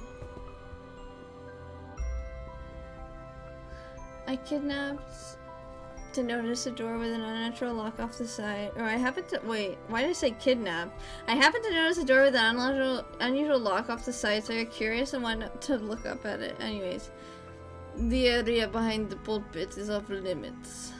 I was aware. Maybe I'll have to put her up something. Why is it off limits though? Is that any of your concern? No, but the way you're talking about it has piqued my certainty. Do you not know how to keep your nose shut out of places it doesn't belong? Get out of here and don't come back. As you wish. Hold on. Yes, your name. Michael. Michael, almost the same as the angel here. That would be because I am named after him. So the main game will never reveal this, but behind the scenes, Michael is French. I don't know why that was funny. In my head, I was like, he not striking as French for some reason. I thought Mel and him was English or something. Wait, Michael's French? That's so random. Merci beaucoup. I am French. Oui, oui. What an unfortunate name. I despise angels. May I ask what yours is? I have no name. You don't have, what do you? No, never mind. Apparently so, haha. So you're literally matching it with an accent? Yeah, me too. Let me do a French accent, let me think. Farewell. Okay, I'm gonna pause here because I'm like getting lippy and it's getting hard to read. Time to voice act the house down. Oh, wow, that was scary. He does not want anyone getting near that door, huh? Then he's gonna pull a sword on you. I wonder, would I die if he tried to kill me? There aren't many people who could get away from a blade like that, especially in his hands unharmed. You're probably right. Having already died once, the idea of doing so again feels wrong somehow. You managed to talk him down, though. I'm surprised. You're quite the accomplished liar, Michael. Is that so? It's hard to believe that was the same awkward, stuttering Michael that I know and love. Really that much of a bubbling fool normally? I wonder what he's doing back there, though. It's well past dawn. He's getting washed, presumably. With as many people as there are roaming about, he's probably worried about people like me getting near the door. I doubt he plans on spending much time anywhere else until the festival's over. And with him on guard, we've pretty much got no access to the door. Sure hope we can talk him over to our side. Mel was never an enthusiastic accomplice. His guilt is what allowed us to win him over and to get him to confess everything. On the other hand, he's not so likely to be so forthcoming. It all depends on how deep his ties to the nun are. Presumably she's the reason he's involved. That said, we managed to communicate well enough. Still sorry that I called you awkward? No, I don't mean me, I mean him. Wow. He's far from rational or coherent when he was living with you in the mansion. You're right, he does seem like a completely different person here. Losing his memory in the shipwreck was probably what triggered his transformation to the beast. So I guess this must be what he was like before that. What he carries inside him is no different than how it was then. He's simply able to hold himself in equilibrium now. He's keeping a balance between his rational human side and his violent beast side. He does somewhat remind me of Beastia during a short period of calm. Or that glimpse we got of him on the ship while he was still a merchant. I say that's probably closer to the man here now. Oh, the ship? You were the one who showed me the memory. What? Yeah, I have no recollection of that. Oh, yeah, you also mentioned seeing other one's memories behind the second door, didn't you? Or outside the mansion. You didn't see them though, as I recall? All I'm aware is what took place within the mansion, as well as whatever Morgana felt like telling me. Resonation. What? Nothing. Morgana mentioned something about me resonating. I don't know why I'd be capable of such a thing. But because of what it has allowed me to see, it's all been possible for me to ignore the plight of these people. Anyway, the point is, however rational he may be, we mustn't forget that it's not the whole picture. He's as much a killer in this life as he was in the next. He's a man of many faces. The gentleman he was around, his lover, the brutal, merciless man he was on the ship, and the beast that lurks beneath it all. Everyone acts differently depending on who they're around, but there's something unsettling about how he does it. I do wonder what he meant when he said he had no name. So I recall he was from somewhere far, far away in the second door. It looks like he's Asian here too, so maybe he's from the same country. Said he crossed the Silk Road, so the eastern end of the continent, presumably. I wonder if he has the same name or not. It wasn't an unusual name. What was it, ukulele? No, that wasn't it. It was eucalyptus, I believe. I get the feeling they were both wrong, and I'm farther off than her. Not the kind of name we're used to hearing her saying. Hopefully we'll be able to get out of him. Hopefully. But for the time being, we should go looking for the nun. Imagine she does not have her hands quite full by now. Probably not. To the courtyard we go then. Wow, the crowd just keeps on growing. Are they helping with the decoration? It would seem so. Preparation for the festival is in full force.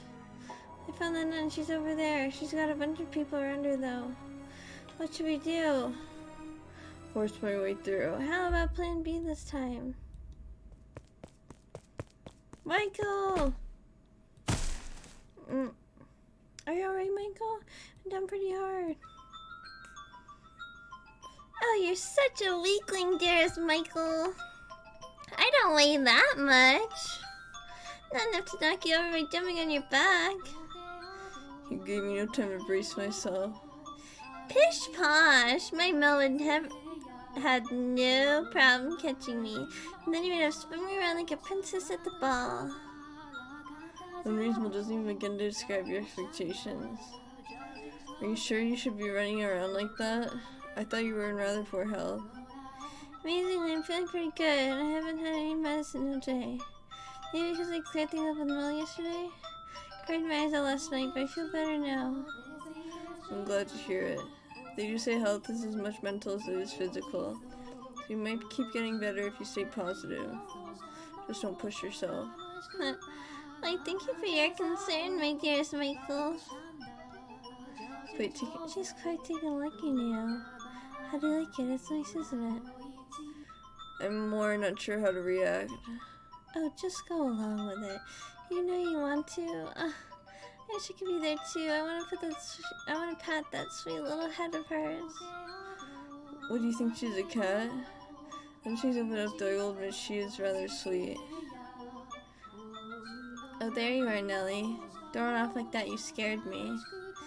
It's not my fault you lost sight of me, dearest Mel. Try to keep a better eye on you. So came to check out the courtyard, Michael? You know, you really stand out from the crowd. You're so pale I could tell it was you from the way up in the distance. I'm well aware of how conspicuous I am. It's honestly kind of disconcerting. I can say people don't think you look normal, but no one's afraid of you or anything. It's not easy looking different from everyone else, is it? It comes with disadvantages, yes. And she would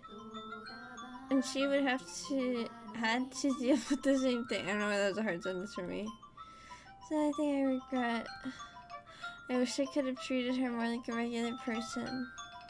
I guess I just wasn't mature enough to accept her. Spent much of your life in a very sheltered environment. So it's only human that you would have difficulty accepting something that didn't fit in with your view of the world. That doesn't make you a bad person. Regardless, you did treat her like a regular person. It's the reason she accepted your invitation to go on the walks. I guess. Question, you know what she looks like, right? I do. What did you think the first time you saw it? I know it's not the most tactful question, but... I thought nothing of it. Simply saw her as a person, as a girl. I see. What do you know? Looks like I am a bad guy. And you're right, a saint. No, simply seem much worse. You know, you kind of remind me of her. I do? I mean, you're much more personal than her, but what's the word? It's not just the way you look. Something a little different than everyone else about you. Like an aura or something, I'm not sure. Oh, I'm sorry if I offended you. I wasn't trying to insult you or anything. But I mean, like yesterday you were talking like a prophet. I was beginning to think that maybe you really did see vision from God. Put the grown-up talk already. You lost me ages ago. Yeah, sorry. Who cares if Michael is a saint or prophet or the archangel himself? Michael is my second brother. Besides, he doesn't look all that weird to me. Saintess is probably just an ordinary... The Saintess is probably just an ordinary girl, too. I'm big enough now that I won't think badly of her no matter what she looks like.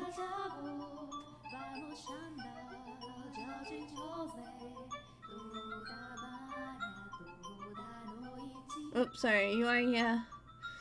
Yeah, and when she's free and feeling better again, maybe we can get together and bake something. That would be lots of fun.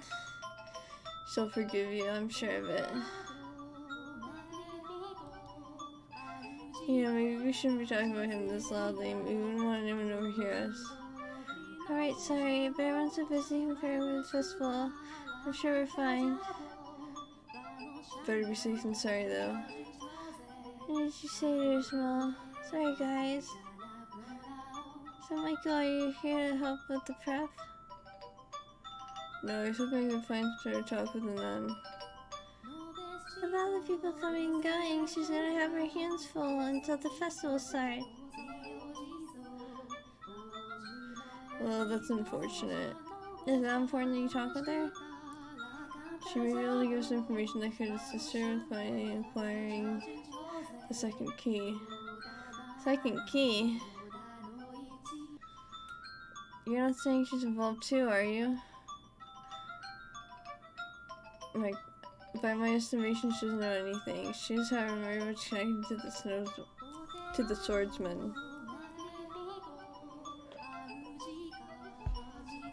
Much like you acted to help your sister, I believe the nun is his driving force. Are you a victim? Or that hard to believe?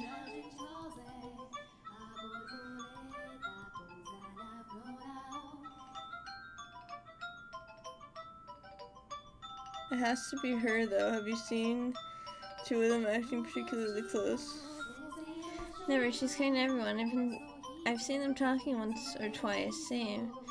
She was acting any different than she does around anyone else.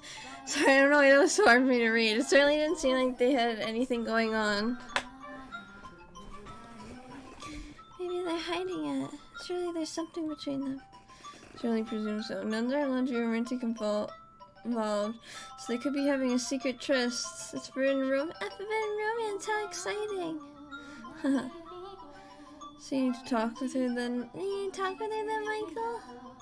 Leave it to me. You can do it? Well, right now she's showing people how to make the right decisions. How to make the right decorations, wearing straw into crowns and flowers and other things. Realizing how to make them too, because I want to make a bead thing. Anyways, I know how to make them too. I can take her place teaching for a little while. Appreciate it, but if anyone should be offering help, it's me. There's a bunch of them already done. Like over there hanging off the tree branches. You make those.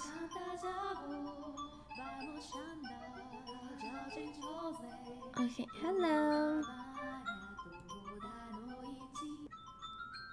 They're very intricately designed. You have to be really good at weaving. Oh, you have to be really good at weaving to make those. Let alone teach them other people. So let her offer. You're right. Your assistance would be greatly appreciated. You got it. All you know if you want to tie socks, just hold tight. And as you dare smell did something light up for you? You helped to dark make decorations.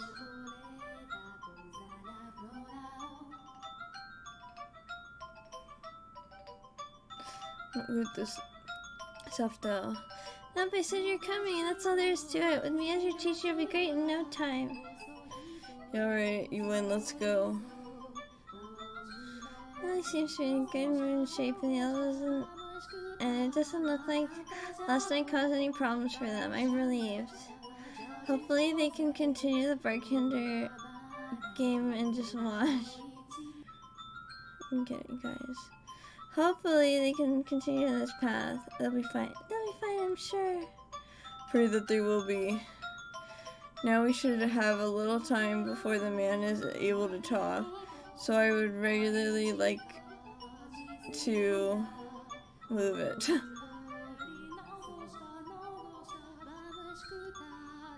Oh, is it pretty bright out today? So you can see through my eyes. Yeah, right. I can see what's going on. What's maybe happened. A whole bunch of shit.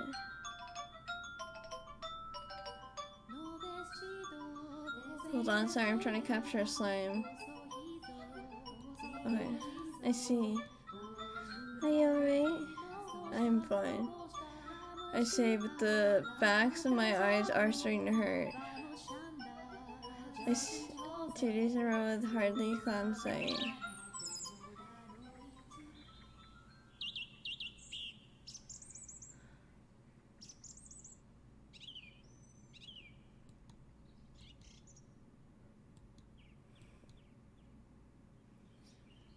Ah, there you are. I'm gonna save here. Because I'm getting a little loopy. Hello everybody! I'm Knife again. Actually, I want to add something cute. Let's add a... what prompt should we add? Little bunny. Little bunny right there.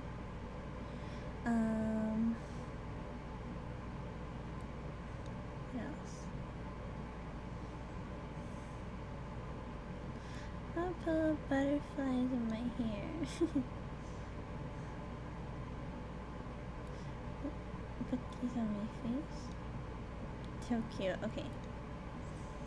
I was just messing with that really good. I think it's so cute. Oh, the little bunny's so tiny. Okay. Let's open some Fata Morgana.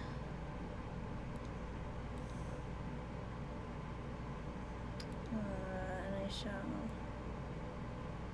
move this back up.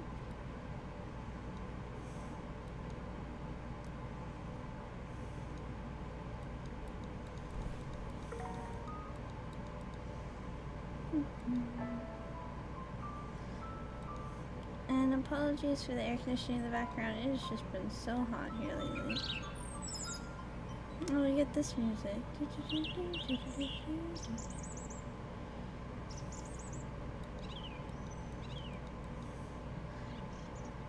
Oh, there you are.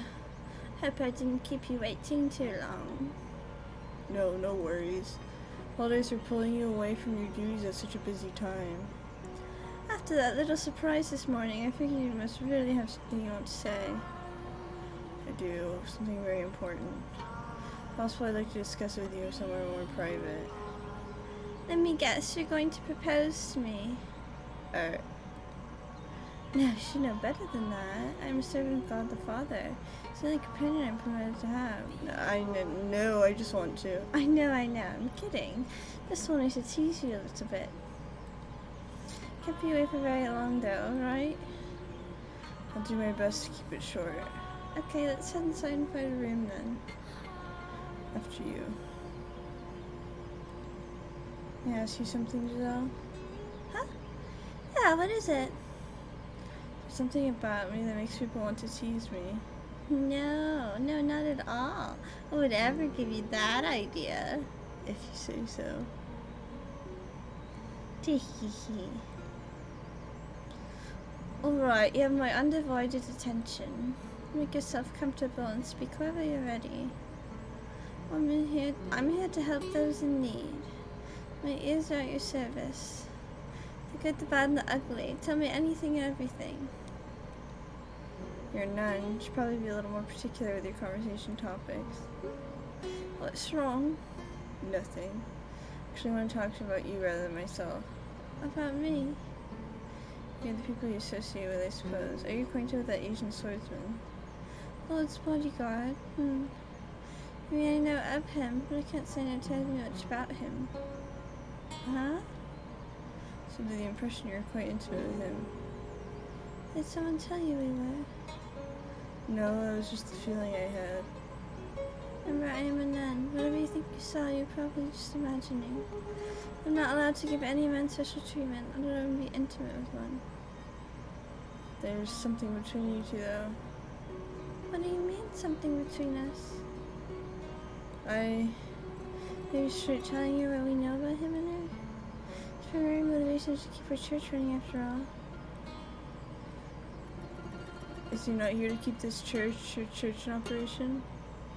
Is he what? Did he tell you he was? He did. Oh, really? That's quite surprising. Hardly ever see him talking to anyone. Are you friends with him? Perhaps acquaintances would be a better word. Ah, he seems to be a nice enough fellow. You're really not close with him at all? Nope. So if he told you he was trying to protect this church, it would have been out of a sense of gratitude, nothing more. Gratitude for? A while back, he was in a pretty bad place in life, and I gave him some food. This was when I wasn't all the way out here, but at a church in the city. There were nuns there too, as I recall? Right. He also served as an orphanage, so it was us and a ton of children. I've since fallen out of touch with them, though. But as servants of God, it's our responsibility to offer assistance to those in need, which is exactly what I did for him. No special treatment. I did just the right thing. So whatever you think you saw between us, there's nothing there. You're Pauline, though, aren't you? No, my name is Marie. Marie? How can that be? How can she not be her? Marie. Sounds a lot like the name we heard behind that third door. But I don't think they're the same person. I concur. No guarantee everyone's name has to be the same. Mel and Ellie's were, which just made us think they all would be. That's true. As the subject of assumptions, it's possible her connection to the swordsman is also a flawed one. Because again, all we have to go on is Mel and Nellie. Though in Morgana's story, I'm pretty sure he did something along the lines of what he did to keep the church running. So I'm referring to this woman. I should get back down to the courtyard then. Nellie won't be able to handle everything on her own. It'd be great if you could help with the preparations too. 1 second. There's absolutely nothing going on between you? Why can't you just accept the answer I've given you? I don't like being so blunt, but you're overstepping your bounds. I said there's nothing and there's nothing. What do I say? If she leaves now, I won't be easy to let's just talk to her. Will I be able to get him to tell me a story without having her on my side, though? Will I be able to get his key? Maybe you can try talking with him, with Mel there. The two of you together can convince him to give up his key. When I encountered his shadow in the mansion, he told me that if I had mentioned the key to him in the past, he would have cut his head from my shoulders on the spot. Then should we try to find the Lord first instead? I think I'll try to shake her up. Take a leap of faith on there being something between them. Happy now? I should really get going. Hold on, just one last thing. Yes. Would it be possible for you to grant me access to the observation tower? The tower? Why? Because the Lord and his bodyguard are keeping someone imprisoned at the top of it. What? They've locked up a girl with miracle blood. It's not very appropriate to joke about things like that. I'm not joking, bitch! Hey, yo, is that Fata Morgana? Yeah, it is. Fear not, Citizen. Why? Because I'm here. Hey, Golden, and hey, Clicks. Sorry, I was so into the game I forgot to look at chat. Fata Morgana. What proof do you have? I have someone else who can corroborate my story. And what proof do you have that they're telling the truth? When you hear what he has to say, you'll know. But the greatest proof is his key. Sorry, but there's no way I can believe someone's being imprisoned here. Your claims are an affront not only to the good people who give themselves time, money, and hard work for the church, but to God himself. Open the door and you can see for yourself, you blind bitch! I can't. I don't have the keys. And does that not seem the slightest bit unusual to you? Does it not make you think they might be hiding something? No, because I know it's being kept in the tower. You know. The observation tower is the Lord's personal property. He stores his money and valuables there, because the church is less likely to be broken into than his manor. His money? Even thieves fear God, so you can understand why he'd want to keep his property here. Does that actually make sense, though? If he's so afraid of thieves, surely he can afford to hire guards. He doesn't like keeping guards around. Why not? Haven't you heard? There have been several failed assassination attempts. The Lord is not a bad man. He can just be rather aggressive in his work, which has a tendency to make a man enemies, some of whom want to see him dead. Keeping his wealth at hand only increases that risk. Now are you satisfied? It's just all you like, but he's not keeping money in the tower. He's gotta... Are you after the Lord's wealth? Is that what this is about? What? Again, I don't like being so blunt, but who do you think I'm more likely to believe? The Lord who's been supporting me in the church, or you who showed up out of nowhere demanding me to open the door? I'm telling the truth. There's a dying girl in that tower. I'm sorry, I don't want to do this, but if you keep this up, I'm going to have to call the guards. I really must be going now. I just read the newest My Hero Academia chapter in Sheesh. Ooh, I haven't seen or read that. Swordsman, he helped imprison the girl in the tower so he can get the money necessary to keep your church up and running. With your help, we could stop this. Take some time to cool off. She really said it's none of your business? None. Dude, that nun pisses me off. Would it have killed her to be a little more open-minded? Probably. I really hope she considers the possibility of her telling the truth even just a little bit. She's so defensive because she trusts the Lord that much or trusts the swordsman. Or maybe it's simply because she doesn't trust me. I think I'll head back to the courtyard. I need some time to consider our next move. That's a good idea. Maybe something Mel and Nellie can do to help too. Perhaps. With the nun denying any involvement with the swordsman and him being so inscrutable, I find myself at a complete loss of how to go about crossing the wall standing in the way of getting the truth out of him. My mind brings me to the events of the second door, the most savage of the three tragedies.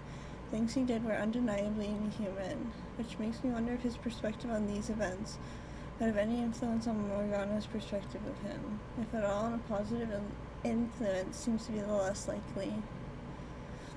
Was he human or was he a beast? If nothing else, he wanted to be human in the beginning.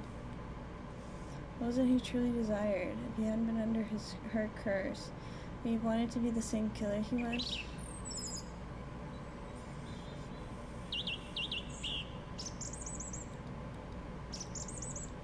Blinding sunlight dragged me from my thoughts, a radiance brighter and more intense than any I've been under today. Rather, probably more in my mind interpreting it that way because my eyes can't handle it anymore. Matter of moments, all I can see is white. Michael, are you alright? Feels sharp pain like someone's yanking at the back of my eye. I'm fine. I just need some shade. Jale's voice fades away. Somewhere I think I can hear her calling my name. Instead of sound, all that reaches me is more pain. The world starts tilting towards me, not the world. It's me who's falling.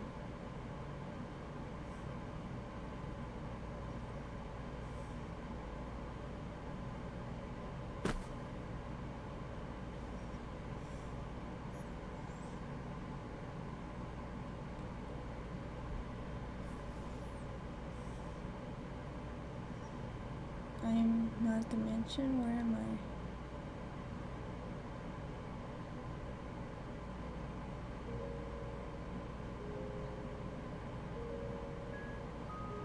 Yeah, wait.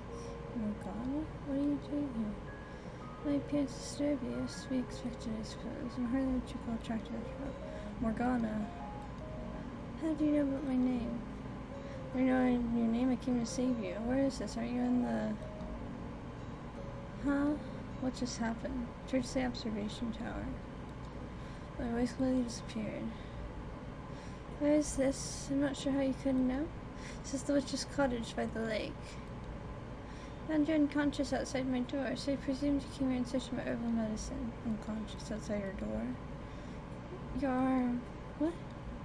This is before she lost her arm. Does that mean travel even farther into the past, or could this be...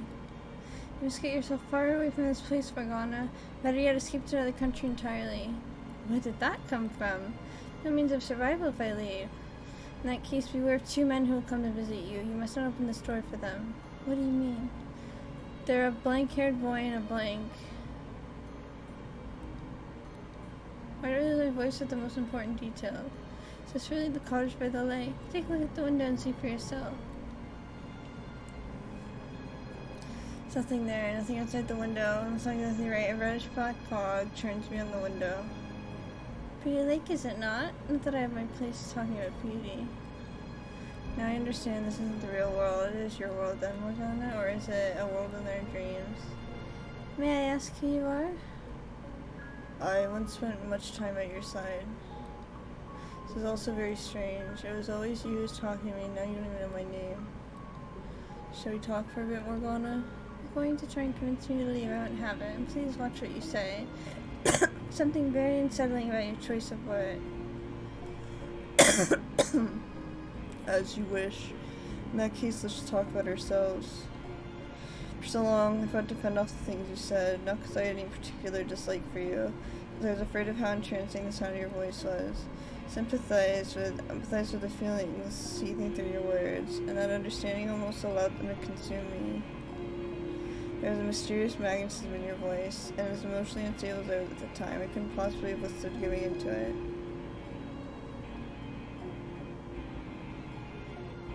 You're saying my voice is unpleasant? Not at all. It was beautiful, frighteningly so. I want to try again. I want you to tell me about yourself, things you see and feel. I won't be telling you or anyone else about myself, because they'd have to be inhuman to empathize with you. In that case, we can start with me instead. Honestly, I don't want to talk about myself either. It makes me feel pitiful, worthless. It's a story I'd rather pretend never happened. It's not a story I can just tell anyone. But you can tell me? Indeed. I was born into this world female. What? From a young age, being a girl felt somehow wrong. As I grew older, my body developed like a boy's. Not entirely, though. My body is incomplete. I am missing one thing every man is supposed to have. The change drove my mother to madness, and she hid me away, for I was unfit to be in the presence of others.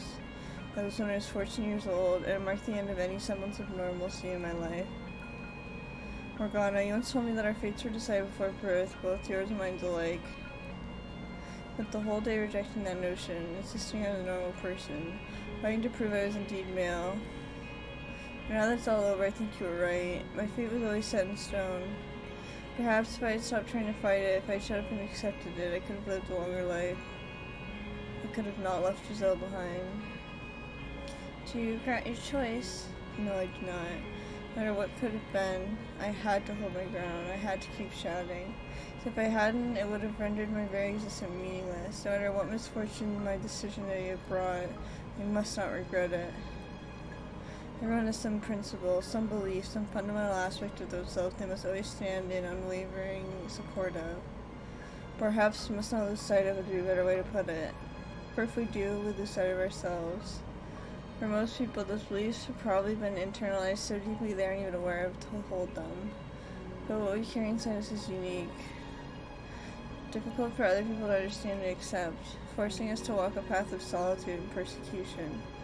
I believe you genuinely do have miraculous powers. And who knows, maybe your blood is special too, but I think your real power lies in your voice and its ability to enchant anyone who hears it. But it was something you were born with, not something you asked for. Was it not? I'm a saint, daughter of God. His law is given, so pass I must walk. If I stray from the path or stop walking, I will no longer be myself. It would make me worthless. Must it lament the solitude if we were dealt? Maybe not, but I think if either of us had someone, even one person who accepted us, it could have caused the world to see us in a much different light, or see the world. I know you had people like that, treated you like a regular girl. But they're gone now. Have you never leaned on their memory? It comes back to me from time to time, but even then they were different than me. They're so full of kindness, so very human. While they tell me experience with joy, not even after they could change what I ultimately am. I left my humanity behind far too early in life. And what about you? Do you have anyone special? I do. Do they treat you like a normal person? She does. However, you still know that you're different. You can't fit in with anyone else. That you're abnormal. You do, don't you? I'm very conscious of that fact. That on a fundamental level, I'm still gray. As long as I am who I am, I will always be so. Nevertheless, her acceptance allowed me to step onto the path she walked. A path wide enough for even me, despite my abnormality. Yeah, as I expect, only half right about that. Human capable of making compromises, but the spirit strong enough to try and walk the path of humanity, while still being an outsider to it. I could never do that. Someone could be standing there, somewhat ordinary but incredibly kind, accepting person willing there and out for me, and I don't think I could take it. Because I know that if I do, it will only bring them more pain. So if I'm going to take anyone's hand, it must be someone inhuman. Someone fundamentally abnormal. And not just mentally or emotionally, but on a deeper level, intrinsically different. Morgana. Maybe you could do it. Maybe you could understand even the tiniest bit of my fate. You could do that, couldn't you? Then do it. Understand me. Empathize with me. Take some of the weight off my back. Morgana. I have every intention of doing anything I can But you have to understand, I'm not from this time, Morgana. I cannot promise you I'll be around here much longer. So instead, take as much time as you need and find someone who will accept you. Let them slowly bring yourself back on the path to humanity. Not be easy, I know. Constant fear and the looks people give you, dreading the things they think and feel about you. Terrified by the thought that they might abandon you at any moment. Whoops. Ever-present anxiety about whatever you're about to feel with it. I don't remember. Fuck. I know you can do it. I know you can bring yourself back to a place you can love. Like what you had 4 years ago. You really are.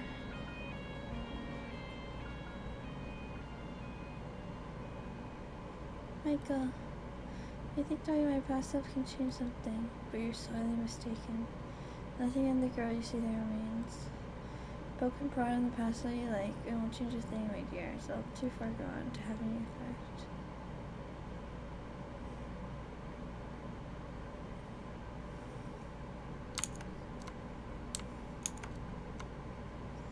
Michael, are you there? Are you alright? Get up, Michael, please. Oh, thank goodness you're awake. Did I pass out? Ah, you're awake. Are you okay? Did you hit your head? Nelly.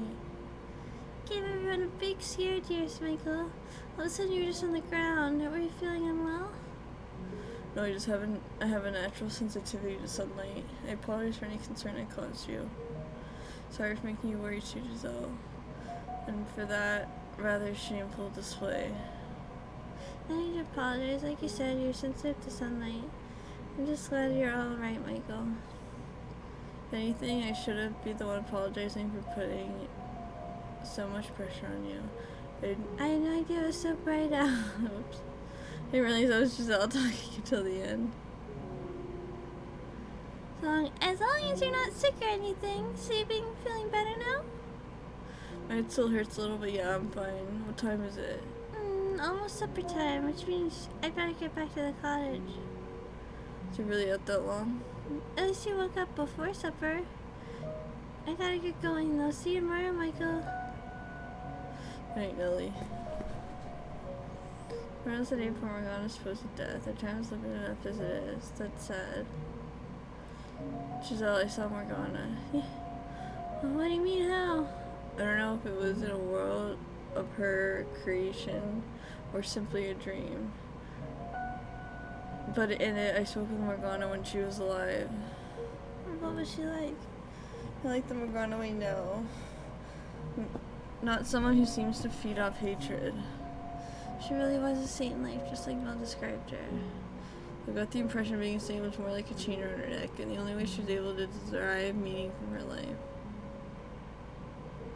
Not to mention the utter sense of solitude brought about by the knowledge that no one like her would ever come into her life. Do you think that she wanted to break free of the break free of the chains of them? Not clients, I don't know why I read that. Even if she were able to, she would never be able to return to anything normal. Much like I will never return to a body. Although... Oh, you're awake. That's good. What, you came to check up on me? Don't act so surprised. Plenty capable of showing concern for others. That said, no, it's actually not why I'm here. Looks pale. I know you're not feeling well, but if you would would you mind joining me for supper? I know you'd ask me a big deal about asking me to. He's the one asking. I think he's getting suspicious. See, I apologize for not helping my can share with him better. Don't be. If you were sure I was playing him, I wouldn't be here. Don't blame yourself. Though I'd still appreciate it if you came. Absolutely. Turning him down will only even more reason to be suspicious. True enough. Do my best not let anything slip. You can try to do the same, alright? Of course. Let's go to wine then. Could the nun have told him what I said to her? Whoever this is about, we don't want him to we don't want to keep him waiting. Be on your guard. I will.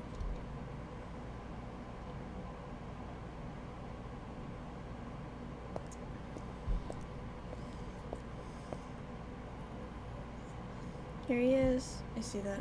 I've been waiting. Saved you a couple seats. Come on, sit down.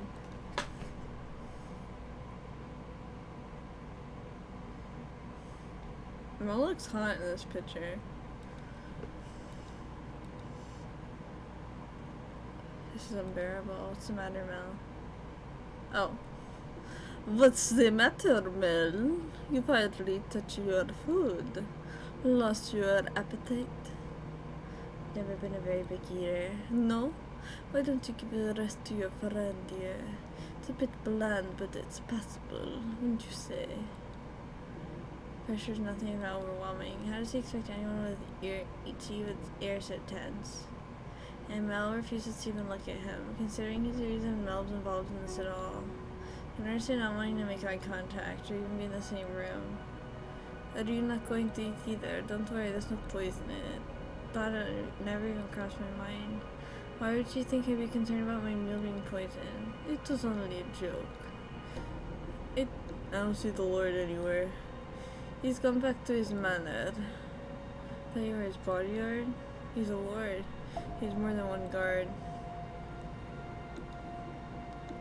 Why'd you invite us to supper? Is there a reason I shouldn't have? There are plenty. Such as? Like, I imagine anyone would feel a bit overwhelmed during the Lord's personal bodyguard. Like that. In fact, I'm surprised you two even know each other at all. Let alone we're on good enough terms to share supper together.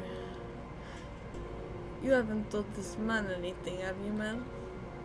Nothing. All I told him was that you were the Lord's bodyguard. I see. You want to know what kind of terms we are on? What? We're accomplices. That's a shame this is how your reunion had to turn out. You finally get to see him again only to learn he's a criminal. What? What crimes are you referring to? Take a guess. What sort of atrocities do you think we're committing? What is he doing? Why would he tell you that? He wants to gauge my reaction, I assume. Choose my words carefully. I can't say too much, but I won't get anywhere saying nothing either. How should I handle this? I have no idea. All I'm asking you to do is guess. Just say the first thing that comes to mind.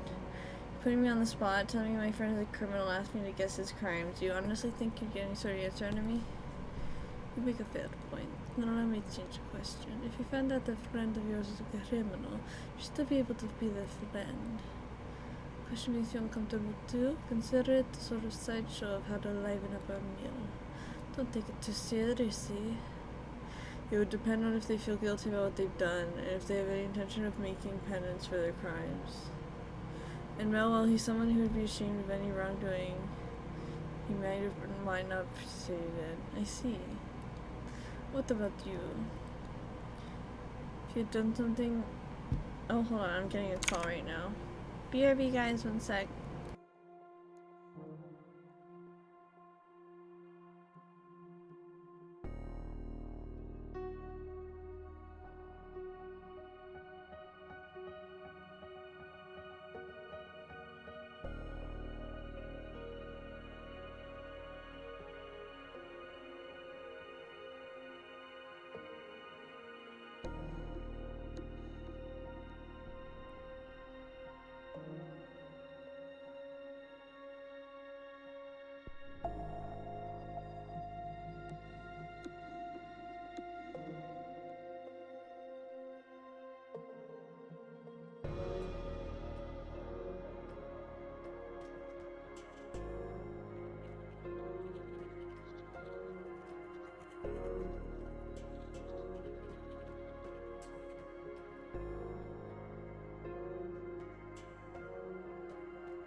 OMG guys, I just got a call for another interview. For another place! Yay! Sorry I had to pause really quick. If you had done something you knew to be wrong, would you be ashamed? Would you make penance? Maybe, maybe not. You have one hell of a friend here, Mel. Michael, that's what your name, wasn't it? Do you have any other friends? I don't have many, no. Any in the salon? No, why would you ask? I don't have any friends here either. Maybe I never had any at all. Maybe he wants to be your friend, Michael. Somehow I doubt that. Yeah, I guess not. Any family? I left home some time ago. I did too far to visit regularly. Why do you want to know? I'm in a similar situation myself. I thought it might be nice to find some common ground. Find it difficult to take him at his word. So make that a long journey all the way out here so you could see him? That I did. So just a small detour in his travels. That's what you told me, isn't it? That's right. I've had a good ages of you to go so far out of your way for him. Oh, and Mel, I have a question for you as well. What kind of question? Think of it like a little game. You're standing on the edge of a cliff. On your left is your sister, and on your right him. They're both about to fall. You can only save one of them. Whose hand do you grab? Surely this isn't the first time you've had this scenario proposed. It's not real, it's just hypothetical. Don't take it so seriously. Come on, it's just a game, you know that, right? You don't need to answer. Hey Anya, how are you? As he said, I'm only here to see him. When he heard there was going to be a festival, I requested permission to remain until then. If that displeases you for any reason, I apologize. But hypothetical or not, a question like that makes it uncomfortable for everyone involved. Or are you trying to make him feel cornered? Not at all, it was merely a question. Sleepy. I never meant to make him uncomfortable. My apologies. I know this guy is Asian, but I'm giving him a Russian accent. Wait, are doing accents offensive? I just thought about that. If I were to do an Asian, I don't even know how to do an Asian accent. But would that be racist? I don't know. Is it racist to do a Russian accent? Oh dear. I don't know. Let me know. Now I suppose I should take my leave, as it seems my presence here makes it hard to enjoy the food. Well, I don't think so. Okay. Relax, I'm not staying here tonight. I won't get in the way of your reunion anymore. Said you would be here until the Harvest Festival. They're supposed to be putting on quite the impressive event. Look forward to it. May I ask you one thing before you go? What do you think of Zinan? Are you very close to her? Oh, are you very close to her? I am not close to anyone.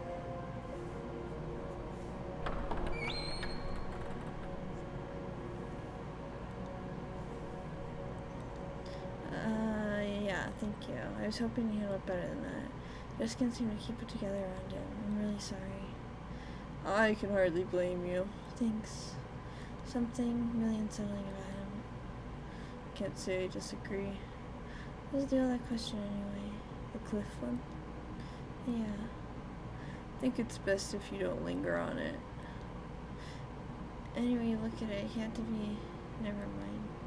Anyway, keep your eye out. You probably want to be extra careful tonight. After all, I'm scared he might be up to something. There's no saying where he actually went. I don't know. I have a bad feeling about what he might do. After a conversation like that, you'd be crazy not to be on alert. That would be wise, yes. Then head straight back to my room. Yeah, that sounds like a good plan. Do you really think we'll be able to get his key? I can't bring myself to believe there's anything between him and the same task. And the Lord's pretty much always inaccessible. Does the Lord say anything when you're all together? Is that Jad? Anything at all. Something to give me more idea of what kind of person he is. Sorry, I've got nothing. I usually keep my mouth shut when I'm with them. They hardly even talk to each other. I see. Sorry. Anya, how much more of the game do you think we have? I'm curious. Pretty sure you've already heard this, but the Lord's an incredibly suspicious man. I'm not sure he's capable of trusting anyone at all. So, I'm not really in a situation where I can go up and ask him about his personal life. After several failed assassination attempts, amongst other things, he's just grown to be suspicious of everyone around him. Someone's walking up to him, and he even thinks they might be doing something. That's all it takes for him to have them beheaded. The person, his reputation's awful, but he has done a ton to improve the city's economy. So the merchants and artisans think he's alright. Now, out of curiosity, what's the Lord's name? Huh? Oh, you know that either? His name is Jean-Francois Barnier. Oh, it's not Jacopo. What? The name doesn't fit him at all. Not one bit. He does not look like a Jean-Francois. Could that mean he's not the Lord then? No, the Lord's the only other person who did enough to earn Morgana's wrath and had to be on the receiving end of her reconstruction wish. It has to be him. But things between this nun and Marie, things are starting to get muddled. Well, and I think I've heard the name Barney somewhere. There's a diary in the library when I lived in the mansion, as I recall, written by someone named Barnier. Actually, now that I think about it, the same diary also showed up in Mel's next life. And he was complaining about not having gotten the larger of the family estates. In Bad Harvest, I think. That was one of the books your family sent you, right?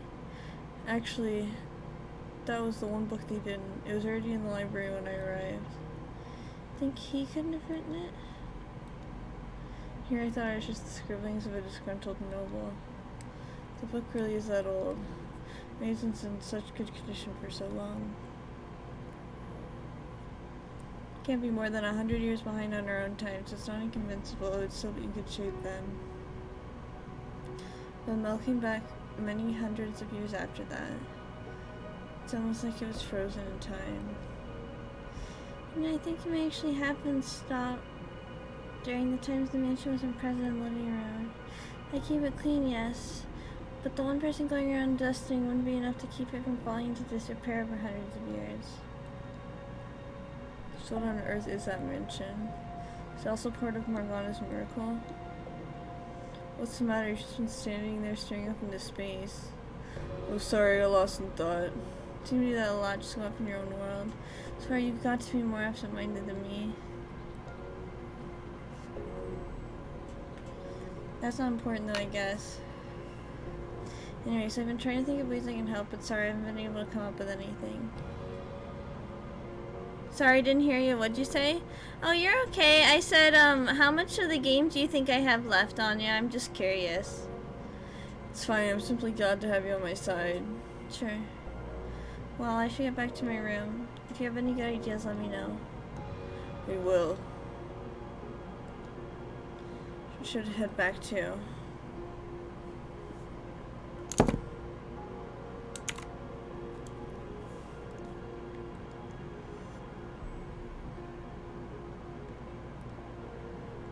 I know we don't have much time, Michael, and this concerns you, but try not to agonize over it so much.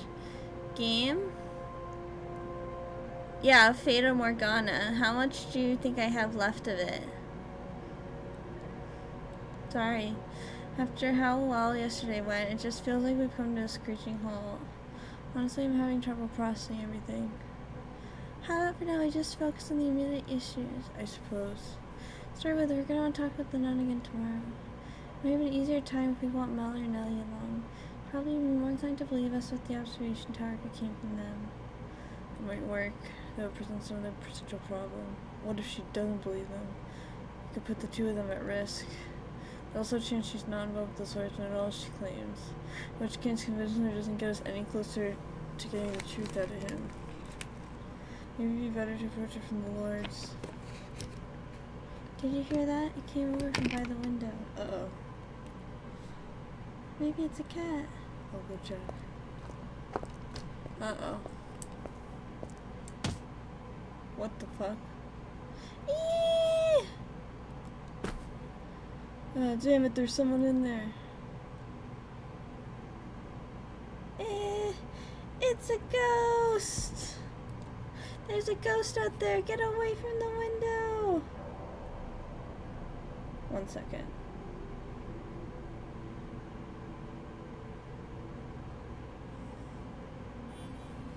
I have this horrible little hangnail I'm trying to get right now.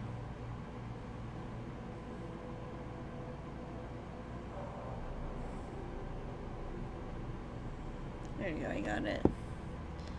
Get away from the window! Hurry, you don't want to possess you! Calm down, your scream startled me more than anything. How am I supposed to calm down? We have to go find Mel and get another room. Can't stay in this one any longer, no way. I don't think it was a ghost. In fact, I'm going after them. No, you can't be serious, Michael. Pretty sure they went this way. I'm at the mansion, chasing ghosts, you're out of my mind.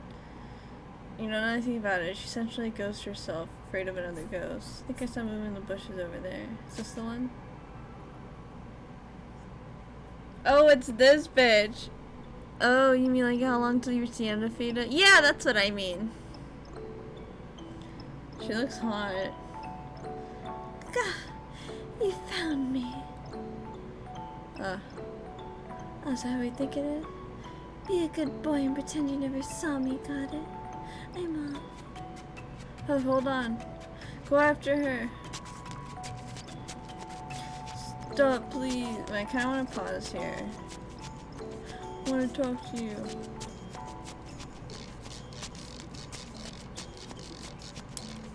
Oh, I didn't mean to do that. Stop, stop, stop. No, stop. Why did it do- okay. Never mind, we're not gonna put-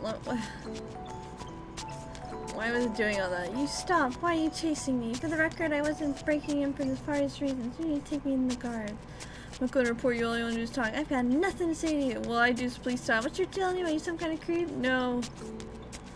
Anyways.